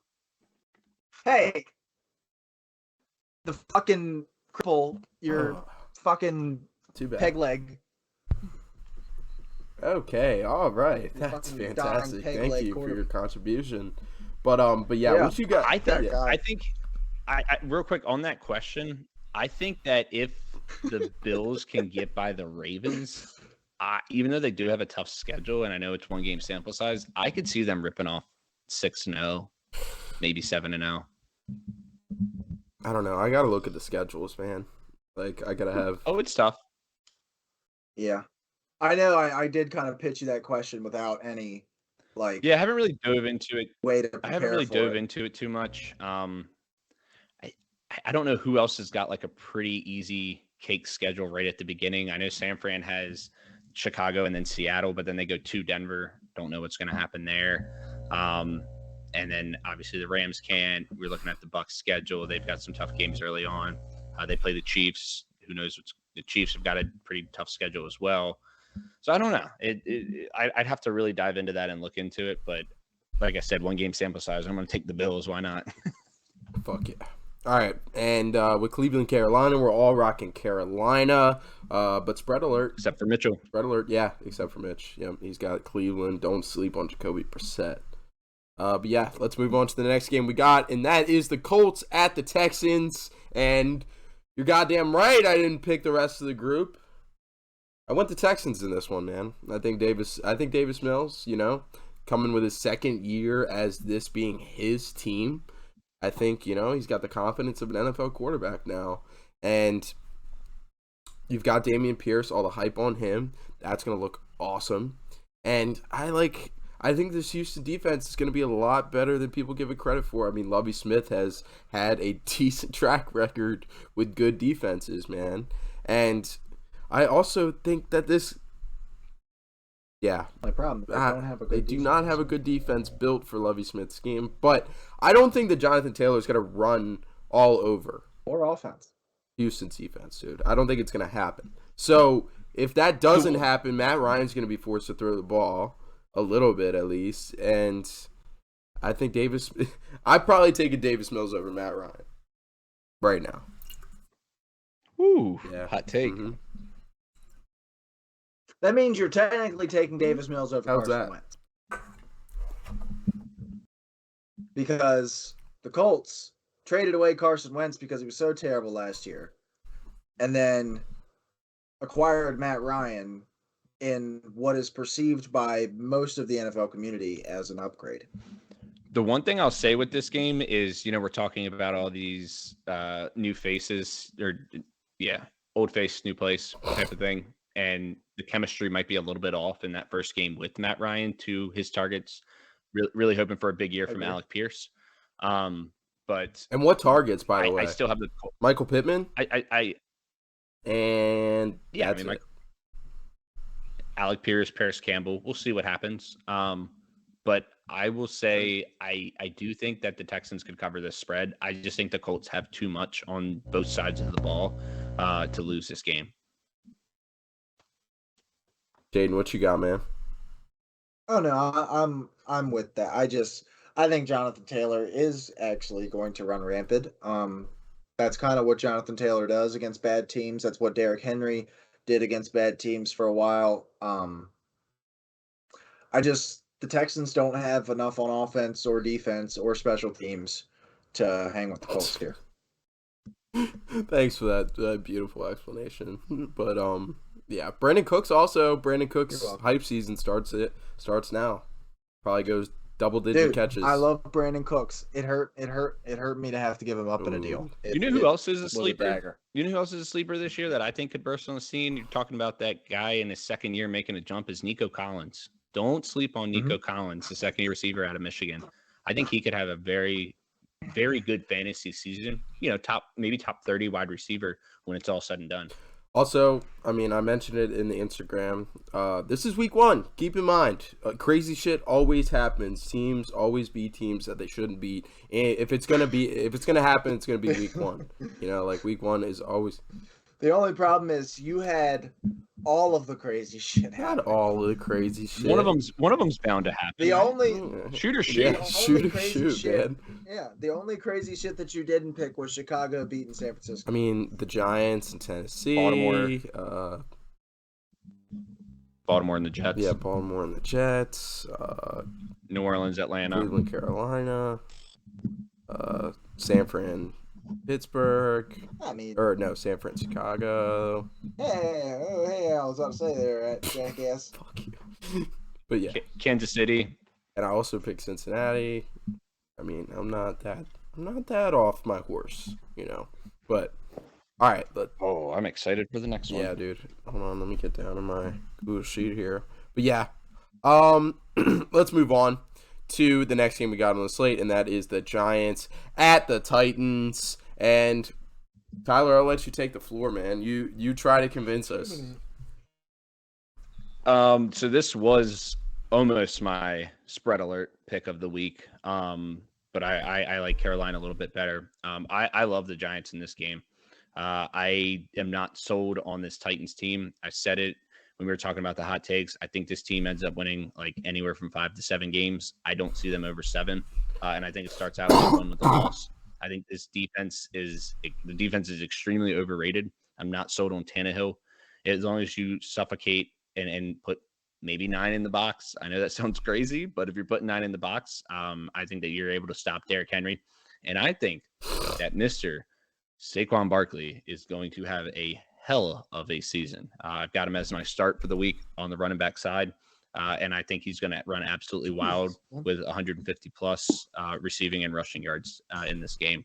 I love Kadarius Toney. I think that he's going to have a very big season as well. And nobody's talked about Daniel Jones this offseason. It hasn't been good. It hasn't been bad. Nobody's really talked about him. He's just kind of floated into another season, and here we are again. But don't forget, I just Mr. feel like Brian he's been Daniel Dable is there Jones now. But Mr. Brian Dable's there, and maybe finally he has a coach that he can work with that ends up getting him clicking on all cylinders. They beefed up the line. They drafted Neal this past offseason. Andrew Thomas is still there. I know he had his moments where he was good and bad. But I think that this team is just better than the Titans. And you're going to give me 5.5. I'll take that any day. Okay, fair enough. Fair enough. I do like the spread. I mean, 5.5. That's attractive. I probably wouldn't take it, but it's attractive for sure. I think. I mean, he's got a new. Tannehill's got a new set of toys to play with too. I mean, he's got Robert Woods. That'll be interesting to watch how that goes down. And then, I mean, outside of Robert Woods, it's Traylon Burks. Yeah, Traylon Burks, 100%. Yep. That's what I'm saying. Yep. Sure Yep. The guy they supposedly is supposed to replace A.J. Brown, but he's got a new set of toys to play with. And if that doesn't work out, you got a guy called Derrick Henry in the backfield who will and can run all over a Giants defense. So, yeah, I'm rocking with Tennessee here. Jaden? Yeah, as am I. I don't see it from New York. And honestly, I don't see it from Daniel Jones either. I just like what you're saying about how they maybe have an offensive coordinator that can get it working on all cylinders. What does Daniel Jones even look like if he's working on all cylinders? Like, what's the ceiling for Daniel Jones? Like, is it Derek Carr? Is it like Kirk? Joe Burrow? Like, what is it? Kirk Cousins? Like, what is the ceiling there? Like, and how excited can you be about Kirk Cousins leading this offense? Like, Kadarius Toney's fun, but he misses 4 out of 5 practices a week. Saquon has some terrible injury luck. Kenny Golladay can't separate from anybody, and he's getting paid $80 million. I don't know. Like, it doesn't feel right with this Giants team. I think there's a solid chance that, they could be picking number 1 overall next year. Like, that's not crazy to say. I'll say this with my pick. I think it's more of me picking against the Titans than it is me picking for the Giants. Okay. I'm just not sold on. I'm just not sold on this team whatsoever. Okay, fair. I understand that. And let me ask you one last question in regards to the Titans. I said it in the hot takes, and I'll propose this question: how many games, if any, do you think Malik Willis starts this year? 0. I mean, he looked so ill prepared. Maybe let's say something crazy happens and they're locked into a playoff spot. Then maybe they sit Tannehill and see what they've got from Malik Willis. But I don't think it'll be we're benching Ryan Tannehill for Malik Willis. Who's the other backup QB they've got over there? I think it's Woodstock, something like. Woodside? Yeah, Woodside. I mean, he was getting Logan reps Woodside over Malik Willis, and all reports point to him being the quarterback too. So if they were to steer away from Ryan Tannehill, I don't think Malik Willis would even be the option right now. If they don't get this game, there's a very real possibility this team starts 0-4. Because after this, they go to Buffalo, then they've got the Raiders, and then they go at Indianapolis. Good Lord. That's something. This is almost, I never call them week one's must win, but yeah. No. This one's up there. I will say, if the Giants' offense is all of a sudden going to magically figure out how to use all those great pieces that they got, like Kenny Golladay, who they paid a shit ton of money for, and Kadarius Toney, who they drafted in the first round, and Saquon Barkley, who they drafted in the first round. If this offense is all of a sudden going to work, I don't think it's going to be against a Titans defense who Mike Vrabel has had playing at an elite level.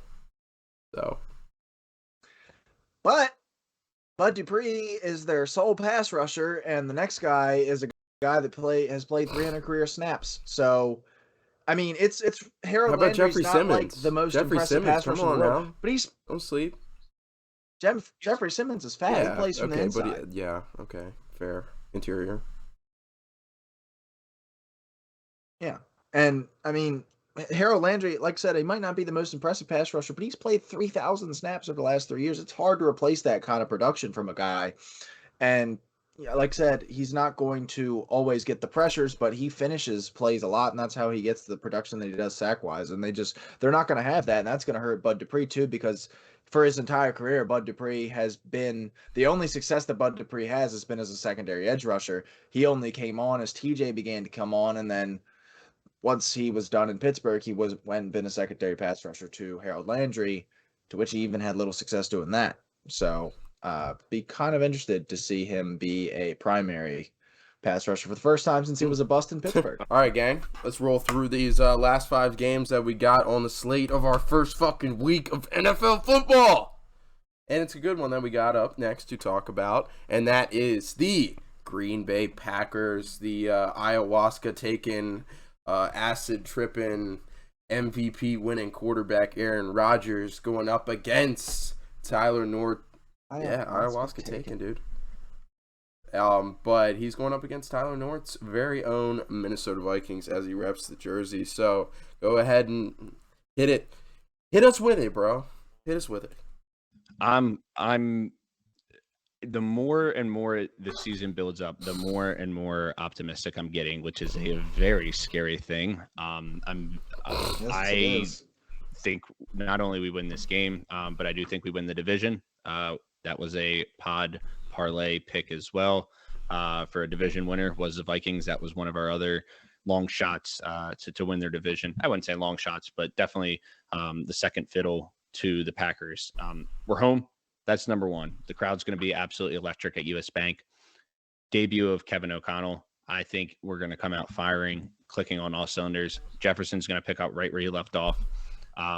The guy to watch, and I think he's going to have a big game, is Irv Smith Jr. I know he's questionable right now, but he's anticipating playing.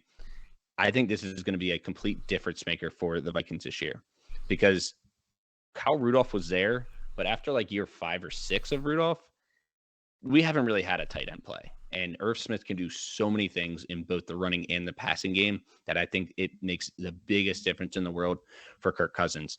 Dalvin's obviously there as well. You've got Madison. The defense has got some question marks, but you bring in a guy like Hicks, you draft a guy like Andrew Booth and Lewis Sign. I think that they made some very same thing. You make some improvements on the defensive side of the ball, which was a big question mark.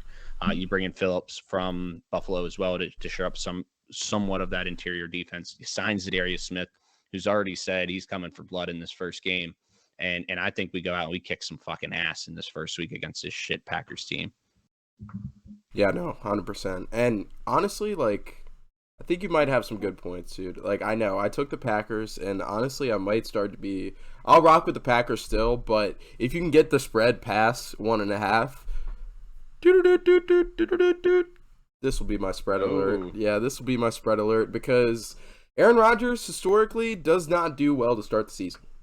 I mean, he really struggles. I mean, we've seen last year they lost 38-0 to the Saints in week 1. Yeah, exactly. And I mean, a couple of years back, we had the RELAX, relax. Yeah, exactly. So he always struggles to start the season, and he's had less weapons and more inexperienced receivers than he has in very many years in Green Bay. So I mean, he's got no chemistry with these guys. Mm-hmm. It's got your boy Romeo. What happened to that, huh? I mean it'll take a minute. It'll take a minute. It won't happen in game 1. But for a Viking secondary that's got Cam Dantzler, Pat Pete, and now Andrew Booth, what better of an opportunity? I know you're going against Rodgers, but as a wide receiver core, what a better way to start the season against arguably one of, if not the worst wide receiver core in the entire league.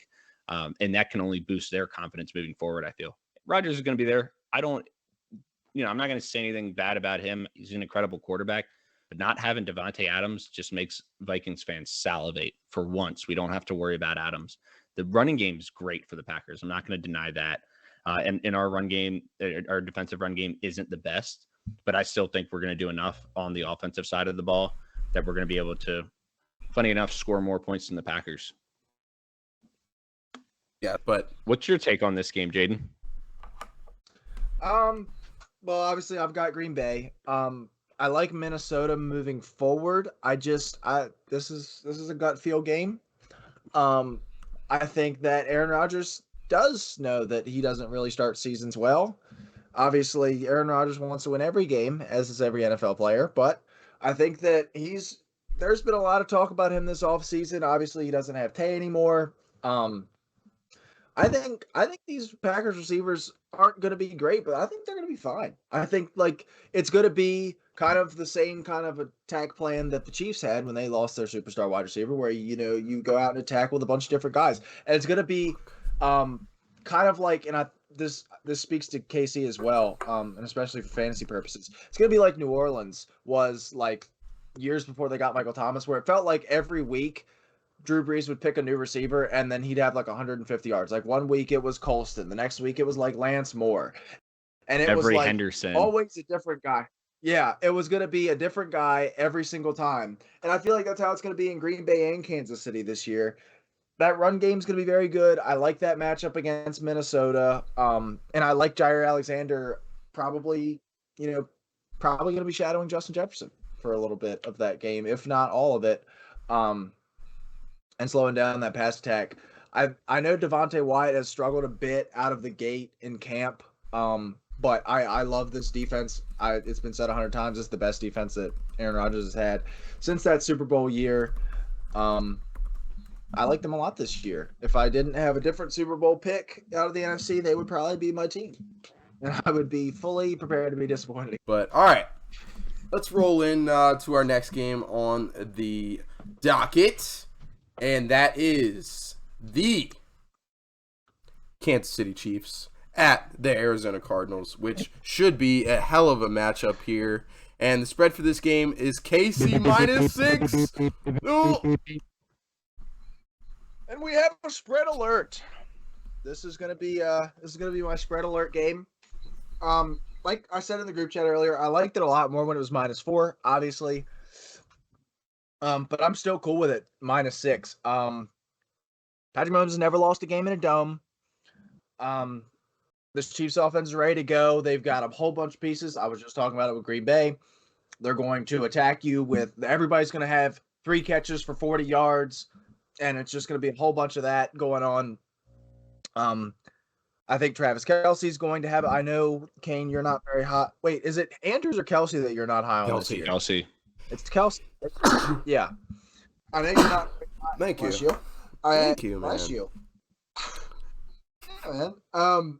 I think he's going to be as productive as ever because those targets, I know that some of them are going to go to MVS and some of them are going to go to Juju, but some of them are going to go to Travis Kelce, dude, because at Patrick Mahomes, that's his dude, man. It's not a volume issue for me. It's an efficiency issue for me. He's not going to be as effective, in a new look offense without Tyreek Hill opening up the fucking field like 20, 30 more yards than it usually is. MVS is going to open up the field.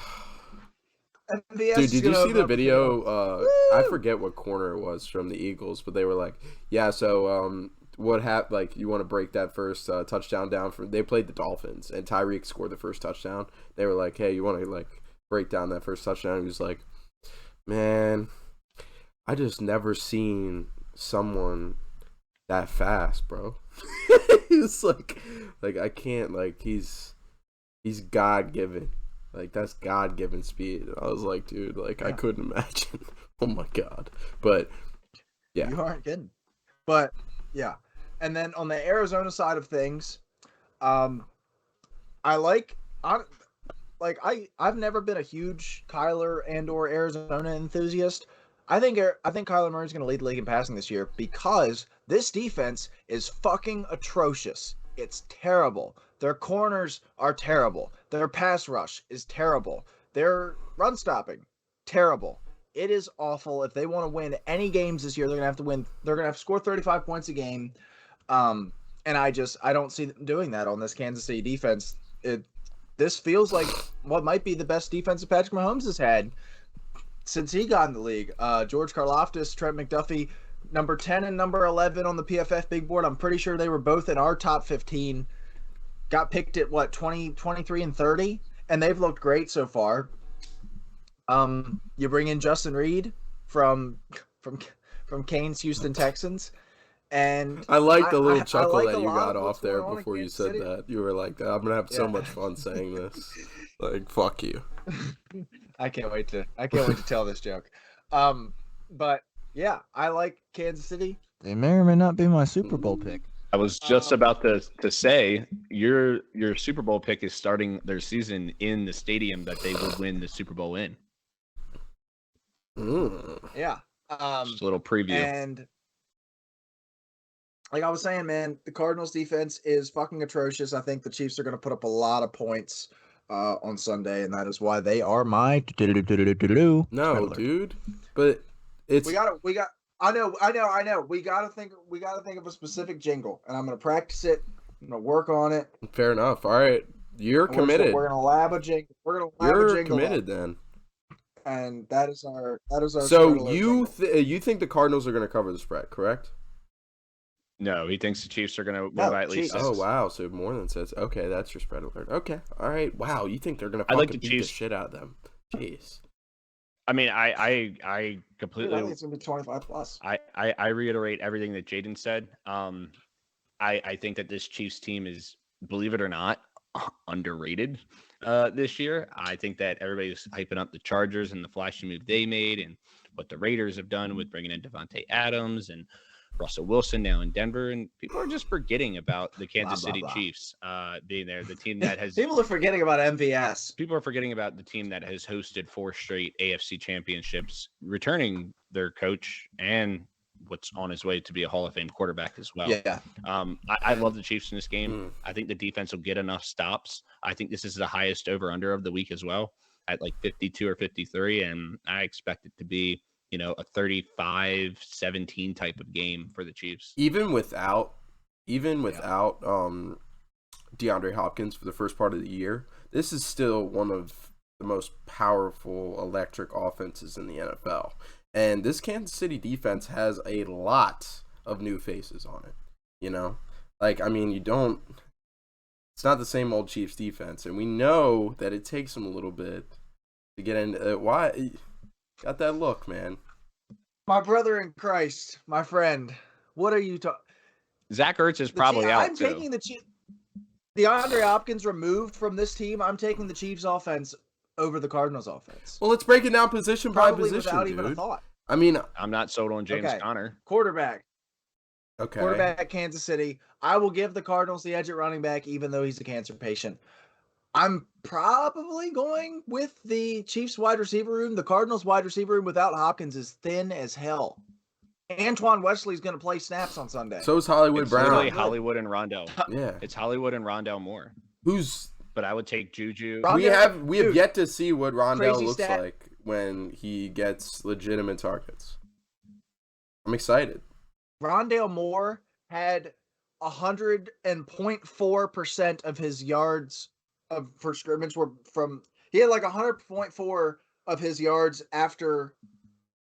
What was it? After behind the most scrimmage, confusing like statistic. Anyway, of all the point time. of it was almost. Shut the fuck up.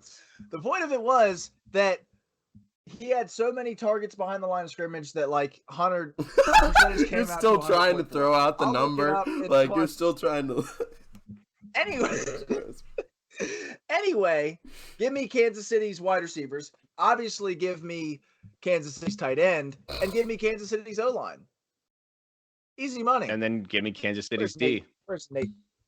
And give me Kansas City's coaching staff. Kansas City probably has the best coaching staff in the NFL, top to bottom. Where's Nate Tice at? Let me look up that fucking statistic.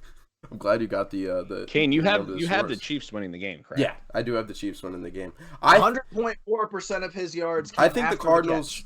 100.4%. Okay, all right. Well, I appreciate you found the stat. Shut the fuck up, Kane. Shut the fuck up, man. Okay. Fuck you. Okay. Thanks.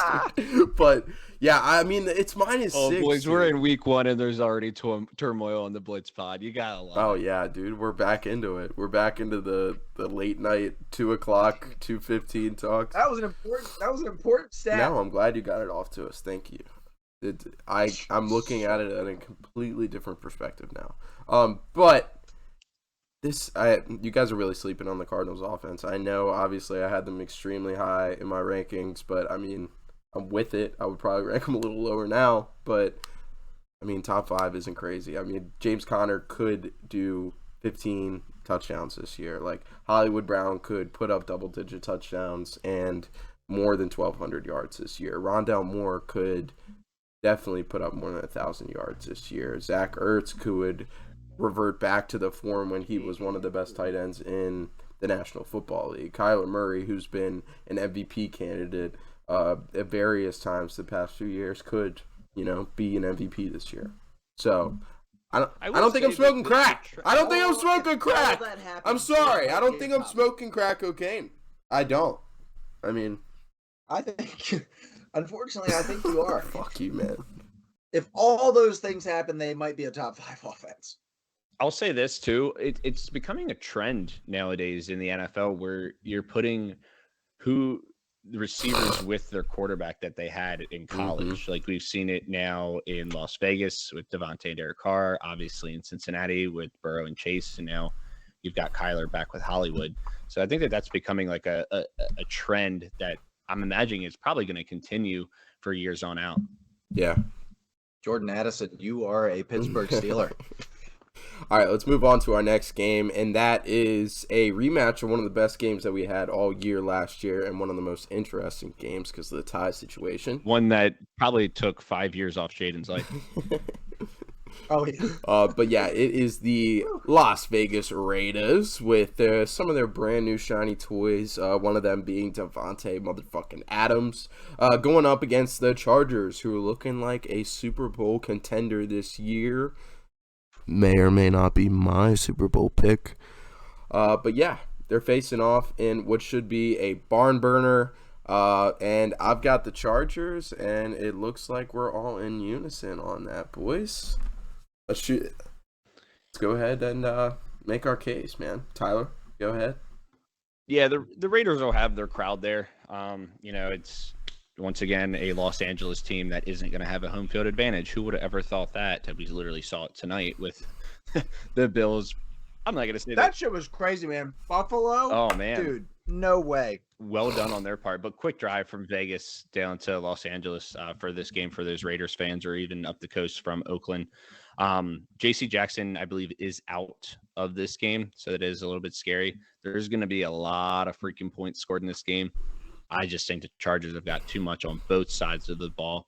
One person that nobody's really talking about is Khalil Mack. Did we just forget about him as being one of the premier pass rushers in football? And now you put him in opposite of Joey Bosa. Do we also forget that he played for the Raiders at the beginning of his career, and there might be a little fire going on there? Yeah. Might be, but yeah, I've got the Chargers. Anger. I think the Chargers win this game by a touchdown. I just think that they've got too much, and they're going to be able to stop the Raiders. And we talked about it with the Raiders, and I'll pass it over to Jaden to highlight this even more. But this offensive line, Alex Leatherwood's gone, and that might be addition by subtraction, but it's still just an absolutely dog shit line. Yeah, it's really bad. And I think an even worse problem might be the secondary, especially this week with, obviously the offensive line against Joey Bosa and Khalil Mack is a fucking problem, but the secondary against Mike Williams and Keenan Allen is just as big of a problem. You traded away Trayvon Mullen to the Arizona Cardinals that we were just talking about. He might be their second corner in Arizona. He could have played valuable snaps for you here in Vegas. They don't have anything in the secondary right now other than Nate Hobbs playing in the slot, so maybe he'll be able to guard one of those guys because Keenan Allen does usually operate from the slot. They did trade for Rock Ya-Sin. So Rock Ya-Sin is there. I'm not going to say he's great, but he's had his moments. He had his moments in Indianapolis. I'm not saying I think he's solid. I think he's serviceable as a cornerback, but I don't think he should be a number one. He can start. Yeah. Yeah. Ideally he's your 3. But that's my concern is that he is their 1, and he's far and away their 1. There was no training camp battle for the number 1 cornerback spot. It was Rock Ya-Sin. Rock Ya-Sin is the only one that we know to have played quarterback at one point.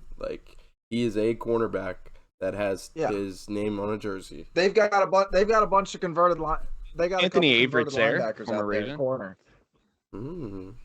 Yeah, I got to watch that on a weekly basis. That went real well last year. I do like their pick, the safety out of TCU. What's his name? Oh yeah, Morag is good. I do like him. He he doesn't look as good because Javon Holland's in Miami and he's playing really well, but Moreg is very good. That was I go to imagine that was a Mayock pick and not a John Gruden pick. But yeah, so it's kind of rough. I do like Devontae Adams a lot this week, considering that the Chargers' biggest weakness last year was cornerback outside of Asante Samuel and Chris Harris for a little bit, didn't? Yeah, like I don't know who that one dude was. I think his name was like Deshaun something or Michael something. I know that those Michael are two Davis. very distinctly Michael Davis. Yeah, I don't. Deshaun something might have been somebody else, but Michael Davis was absolutely terrible last year, and one of those guys is going to have to guard Devontae Adams. Yummy. The other one's going to have to guard Hunter Renfrow. Or you might see Bryce Callahan. And one of them's going to have to guard Darren Waller. Yeah, I was about to say. Yeah, and Darren Waller might have a contract done by the time that this is out, because supposedly contract talks were heating up. It was either earlier today or last night. But he's probably gonna have a new contract here pretty soon. And good for him because he's been like non-rookie contracts. He's probably been the biggest bargain in the entire NFL as far as contracts go for the last. I think he was only making like $4 million a year, something like that, over the last couple of years. So good for him for going out and getting his bag. I think he's gonna get like 16 a year. But back to the matchup that's on Sunday. I think it's going to be a really good game. Going to be really entertaining to watch, but I think the Chargers come out on top. Fuck yeah. Ditto. All right, let's move on to the Sunday Night Football matchup. And that is a... What? It's 2:20. But it is a rematch of the Thursday Night Football matchup from last year to start the season, when Dallas put up a shit ton of points on the Bucks. But this that's how it happened, right? I'm not misremembering that. Didn't Dallas won that one? No, Tampa won that game. Tampa won. Oh, Tampa won. Yeah. That was my first graphic, dude. I should remember that shit. 31-29. Didn't Dallas miss a field goal or something at the end to win? I remember just being really impressed with Dallas. Yeah, because we made fun of Zerline for weeks. Yep, because he missed a couple in that game, and I think Tampa kicked a game-winning field goal after Dallas went down and scored. Then Tampa went down and kicked the game-winner. Right. I just remember thinking that Dallas, everybody was really impressed with Dallas after that week one, But yeah. Yeah. Well, and that was when Amari came out with 38 fantasy points to start the year. Went absolutely berserk. It was supposed to be CD Lamb's breakout season. But yeah, we got everybody except Tyler has the Buccos taking this one. But Tyler, make your case, man. I think that the Bucks have got a lot of question marks right now. We don't know if Godwin's going to play. Looks like he probably will, but he's still listed as a game time decision right now. Russell Gage, don't know if he's going to play. He's been limited with a hamstring injury as well. The offensive line has had their issues so far in training camp and the preseason with injuries. I know it's Tom Brady. Tom Brady's come out flat in years past. I remember the one year I think they were 2-2 and everybody was freaking out after they lost to the Lions on Sunday Night Football. And I think nobody's really hyping up this Dallas team. I'm not as much hyping them up, but I think first week they could get the Bucks on a bit of a down point in the season to start the year, and I think they could capitalize on that opportunity. They still got weapons on offense. They still got a very solid offensive line. I know the injury to Tyron Smith is very big. And then their defense. I mean, Micah Parsons might be the defensive player of the year when it's all said and done. And he's an absolute freak. So Trayvon Diggs is still there. Van Der Esch, I believe, is still there as well. I like the home field advantage in this game on Sunday Night Football. So that's why I'm going with the Cowboys. I'm not 100% sold on it. Somebody could probably swing me and convince me maybe the Bucks win, especially with that front seven. But for right now, I'm going with the Cowboys at home. I can already see Micah Parsons breaking through 3 or 4 times, dude, and getting some good hits on time. I think there's a realistic possibility that at the end of this season let let me be careful with how I want to word this. I think there's a realistic possibility that at the end of the season, outside of Aaron Donald, Micah Parsons could be the best defensive player in the NFL. Like, he is that fucking And he good. can do it in a Like, multitude of ways. Yeah, he could do that he could be that as an off-ball linebacker, and he could probably be that as a pass rusher too. Like, he's that fucking special. He's really, really good. Yeah, and he will have a knack of getting through on that front seven, which is, Jesus, something. It's What's your guys' take on why you guys like the Bucs in this game? Yeah, I Brady. mean, I had a feeling. Yeah, Brady for sure, and I also Dallas. I mean, they don't have Amari Cooper anymore. Yeah, and Dallas, dude. Dallas's offensive line. Tyler Smith's playing left tackle. Tyler Smith, if he was going to play tackle and was solely going to play tackle, like right out of the gate with no guidance, probably would have been like a third-round pick. He is such a raw prospect. Even as a guard, he's raw for a guard. And then to put him at tackle without any stability, really on either side, because you don't have La'el Collins on that side either anymore, it's not good. It's going to be ugly. And if he gets Shaq Barrett all game, that Dallas fans are in for a long day. You also don't have Amari Cooper anymore. You got CeeDee Lamb, supposed to be the number one guy, but James Washington's banged up. Michael Gallup's supposed to be the number two, but he's coming off of an injury. And Jalen Tolbert. Yeah, Jalen Tolbert. He could be a dog. He could be a dog up there. But, I mean... He's going to have to produce because they also lost Cedric Wilson this offseason, too. Yeah, no. Yeah, he went to Miami, right? Yeah. Yep, I think he's the third in Miami. Definitely. Dalton Schultz is still there, so they still got some weapons. Do you think we get the Mike McCarthy firing talks this early after Dallas loses this one? No, not this early. Give it a couple weeks though. Yeah, let's. It's so rare to see coaches fired mid-season anymore, unless it's like an Urban Meyer situation or a Cowboys situation. Well, also you have to remember that they're in the NFC A and B. There's that extra playoff spot, so there's 7 teams that can make a playoff. So it's so hard to be quote unquote out of the playoff race. So I think that you're going to at least see him halfway through the year at the least. Maybe then you'll have those talks. They've got Tampa, Cincy, New York, Washington, Los Angeles, Philly, Detroit, Chicago bye week. So they could be 4-4 going into that bye, and I don't think that they'd fire him. Now, if they were like 1-7, that would be a fireable offense. Well, we'll get to see it play out as we roll on to the last primetime game that we have, and that is the Denver Broncos, led by Mr. Let's Ride himself, Russell Wilson, headed back to Seattle for the first time. Mr. Let's. But yeah, it's kind of awesome that we're getting Russell Wilson's return to Seattle in the first game of the season. But I think we're all rocking Denver, and it's not too close. Blitz country, let's ride. Yeah, I'm going with the Broncos in this game. There's a part of me that wants to take Seattle just for the revenge aspect. But this Seattle team is going to be one of the worst in football. I mean, this defense is pretty putrid, to put it lightly. I know DK's still there. I personally, from my fantasy perspective, am expecting very big things from Mr. Rashad Penny. I'm hoping he picks up off of right where he left off, which was in the final 7 weeks of the fantasy season. He, not Jonathan Taylor, not Cooper Kupp, had the most fantasy points the last 7 weeks of the season. So I'm hoping that that's a very bright spot for this Seattle offense. You're starting Geno Smith, not really high on that. Offensive line's got a ton of question marks as well. Just not a lot going right in Seattle right now. Denver, they're going to be much more explosive this year than they've been in years past. Expecting a guy to make a big jump for them, and it's not a receiver, and that's Mr. Javonte Williams. I expect him to, my opinion, be a top 5 fantasy back this year.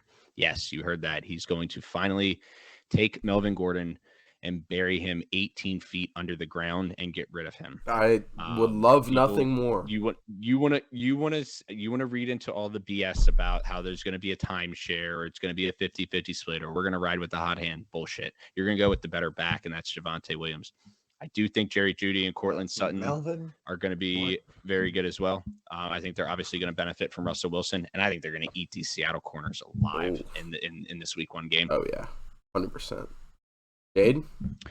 What do you got to say, Jaden, about Mr. Javonte Williams? I'm ready to hear this take to see how Melvin Gordon is going to resurrect himself and become great again. I will say before Jaden finishes chewing, if they had an option not to bring Melvin Gordon back, like if they felt that Javonte was going to be a bell cow back this year, like, and then all of a sudden, randomly, it's like, oh, the Broncos re-signed Melvin Gordon out of fucking nowhere for no reason at all. But, I mean, obviously they see something in him. They're going to use him. They paid him. It's like, I mean, they had the option to put him fucking 6 feet under, and they didn't do it.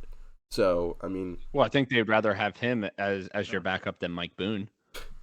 You don't pay what they give Melvin Gordon. That's not backup running back money. That's timeshare running back money. Jaden? Let's look up Melvin Gordon's contract. I just have a little. I have for some reason I feel like Melvin Gordon's going to end up like there'll be games where he might outplay Javonte Williams. Like I know that that's what everybody you would think that the way Javonte Williams played last year that he was perfect, but he wasn't. Because if he wasn't perfect, or if he was perfect, he would have probably won the starting job away, and they probably would have went and signed somebody different and somebody that wouldn't be on Javonte Williams' ass all year. I mean, how can you be that good in a Drew Lock-led offense now that you've got a quarterback that's going to open up the run for a running back that is better than your other running back? How good can you be as somebody like I know he can catch the football, but he's not like Christian McCaffrey. When you have Russell Wilson, I just don't know if Russell Wilson can support Cortland Sutton and Jerry Jeudy and Javonte Williams all at the same time anymore. I don't. So it's a Russell Wilson question. Okay.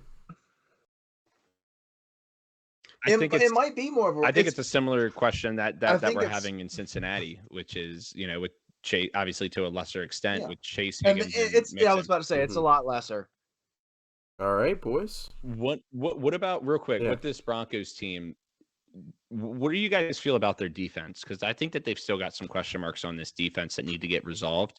And I think this is a huge talk about a marquee year for a player. Bradley Chubb. Mm-hmm. This has got to be a year where he produces. Oh yeah, he's got to do it because if not, he's not going to get anywhere near the contract that he wants.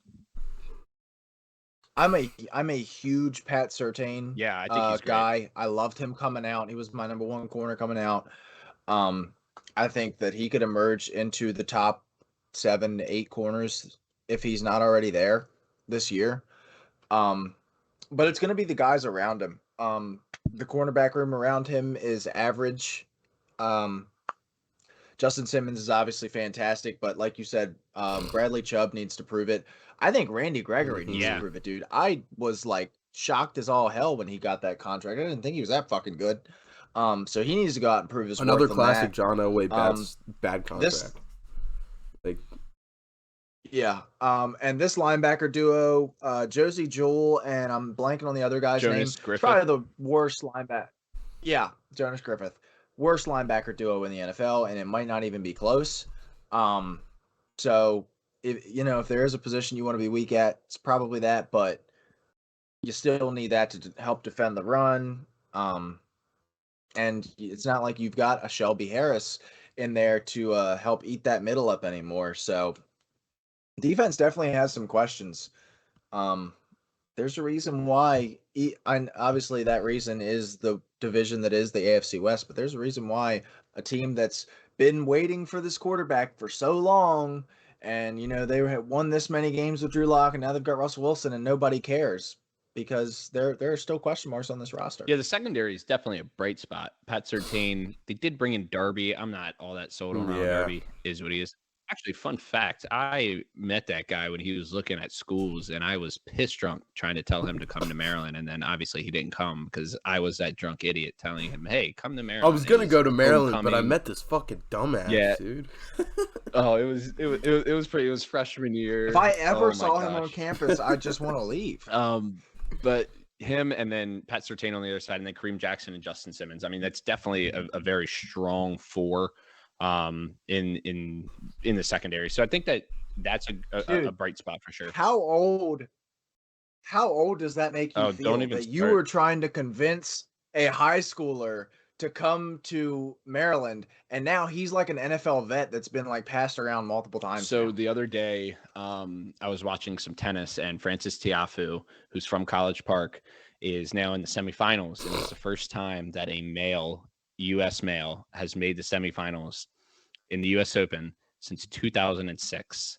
And I was like, that was 16 years ago. 2006, you say that, and it's like, okay, that's not that long. That was 16 years ago. That's when I was like, man, I'm old. And then I'm looking at these pictures from like 10 years ago, and I'm like, dude, I was a sophomore in college. So yeah, you want to talk about feeling old? I've definitely been feeling it over pretty much ever since my birthday. I was like, all right, I'm 29. Oof. Holy moly, I've got 1 year till I'm 30. Yeah. Almost, and this is almost scary. about to fall off dude, that cliff, three No, I buddy. know. I know. So yes, 3 fucking it's hit decades. me probably the past 2 months for sure. Century Jesus old. Christ. But all right, boys. Well, football is fucking back, dude. Feels good, and we were so excited about it that we talked about it for 3 hours after the game, which I love it. I fucking love it. Yeah. That's what we And do. we didn't even get to some stuff that we're going to discuss next episode. Yeah, we like the entire second half that we planned, Yeah, we had to scrap I know, because we didn't have enough exactly. We were time. just- Which is fine. Yeah, Gives us more to talk about. Next episode, we'll have a jam-packed episode breaking down week 1, and then we'll go into some of our superlatives for our predictions for the season. But boys, we're back. Mhm. We are so back, and it feels so good. We've waited so long, and now the fun really begins. Hell yeah. The late nights on Thursdays and Mondays, or Thursday and Sundays, it's going to be a blast. Mhm. And fantasy season's kicking into gear. Obviously, we'll be going through starts and stits. Definitely, viewers, check out TikTok. We're going to be posting a lot more on TikTok this season. Betting analysis, probably going to have some injury updates. Might even do a start and sit segment. So be on the lookout for that. But yeah, boys, fired up. I'm juiced up. I'm ready to roll. Yeah, I mean, I couldn't send it off any better than that. Football's back. Fuck yeah, dude. 1 o'clock on Sunday. We're going to have every team playing on that day, except on Monday night. But yeah, you know what I'm saying. Sunday night football is back. Yeah. The teams that play tonight. I was playing the Sunday night football theme earlier just for shits and giggles, you know. It's that time of year. But all right, with that, we'll sign off. We'll catch you next week. Enjoy your first fucking week of football, boys. We'll catch you. Peace.